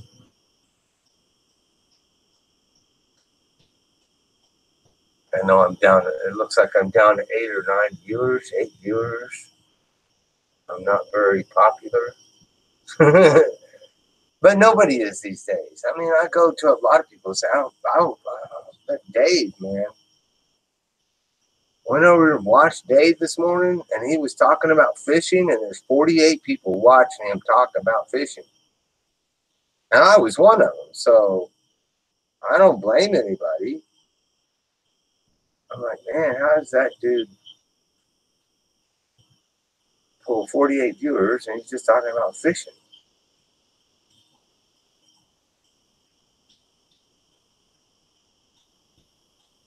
No, I didn't. I don't. Maybe I might have seen the Last Picture Show. Maybe I should be watching it. Because I'm always looking for new movies to watch on the internet. That's one of the things that I justify the internet, because I get to watch free movies where I used to have to go rent movies, and now I have to go find them on the internet and then watch them for $30 a month for my internet bill. It's really good. I've heard that 1970. I don't know. Should I look it up? I got no hesitation to play trailers. What I watched the other day, I watched The Domestics. Have you watched The Domestics yet? I know if you're a zombie apocalypse guy, which there's no zombies. If you're a apocalypse movie watcher, yeah, you want to look and you want me to look at it? I'll look at it. Shoot, yeah. Get my mouse. I have to step up here. But The Domestics is a new apocalypse movie. Hold on, no, let me grab the title from you so I don't. Well, no, I remember what it was. It's the Last Picture Show.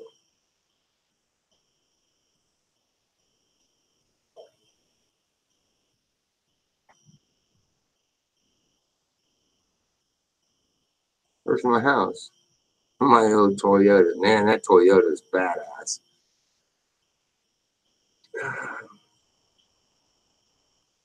What do I want to do? YouTube.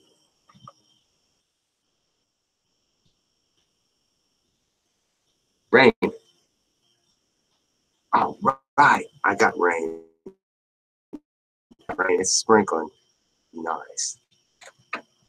That'll get rid of the mosquitoes. I might have to move up on the porch. Search. What the hell's going on? Last.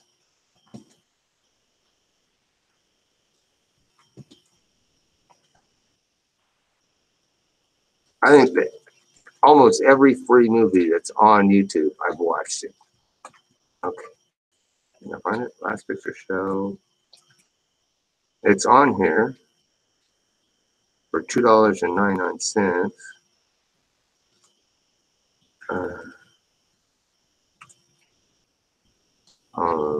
Let's add to that space trailer.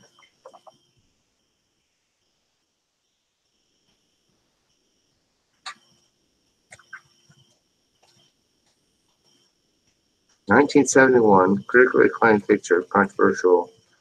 Last Picture Show."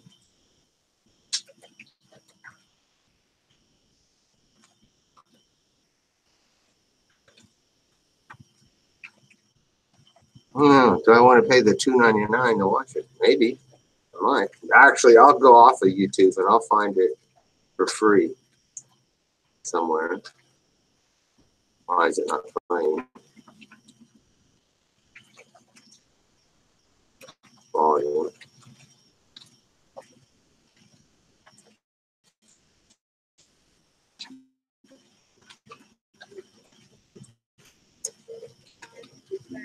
Never you mind. Never you mind.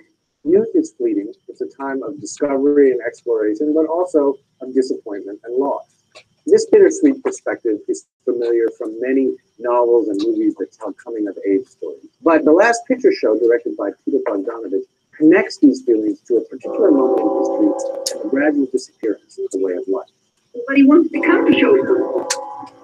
If they go to film, it'll be long time. They hadn't saved us. I think we could have kept it going. I just have the notion. Much to do when the picture show goes. Yeah. The film is focused on three Was that? in Anarene, Texas, a small That's town in the years between the end of World War II and the outbreak of the Korean War. It's hot in here. Let's go outside. I don't want to dress you. Oh my God, that's. Sybil Shepherd is JC, the rich girl who all the boys. Oh, what's his name? Sonny and Dwayne, played by Timothy Bottoms and Jeff Bridges. are best Jeff. friends Is that Jeff and Bridges? co-captains of the football team. Is that Jeff Bridges? All of So I those will boys totally are watch back anything in Jeff and Bridges. heartfelt. But The Last Picture Show is really an That ensemble looked like a piece. It young has Jeff a Bridges. terrific supporting cast, including Eileen Brennan, Ellen Burstyn, Cloris Leachman, and Randy Quaid, and they all collaborate to bring the town to sad but nonetheless vivid life. I tell you, Sonny, it's terrible to only meet one man in your whole life who knows what you are. It's terrible. Dude, that looked like Jeff Larry Bridges. McMurtry, who co-wrote the script with Bogdanovich, based They it didn't mention on his own autobiographical Maybe it novel. wasn't. And one of the things that gives the movie its precise and detailed sense of place is McMurtry's insight into life in the West Texas landscape. I'll stay with That's- her all night one of these That days. looks like She Jeff done Bridges. promised. Is that Jeff? That's Listen, Jeff I know what Bridges, she damn done. She it. done told me you couldn't even do it that time, Wichita Falls. What about that? His name's Wichita Falls. McMurtry's writing is what grounds the movie. And this is reality. Texas? It's Bogdanovich's direction that infuses it with lyricism. No, I haven't watched this. Bogdanovich tells the story efficiently, but more importantly, he's always aware of and knows how to take advantage of the emotional power. Of the Dude, story. I gotta watch The that. Last Picture Show Thanks is for the showing us hookup, a man. town in the process of dying. Got some crazy kids in town, if you ask me. Something that had seemed permanent is shown to be transient. And the movie doesn't explain Bush this process colony. or even protest against I got a Bush colony, but man, that's a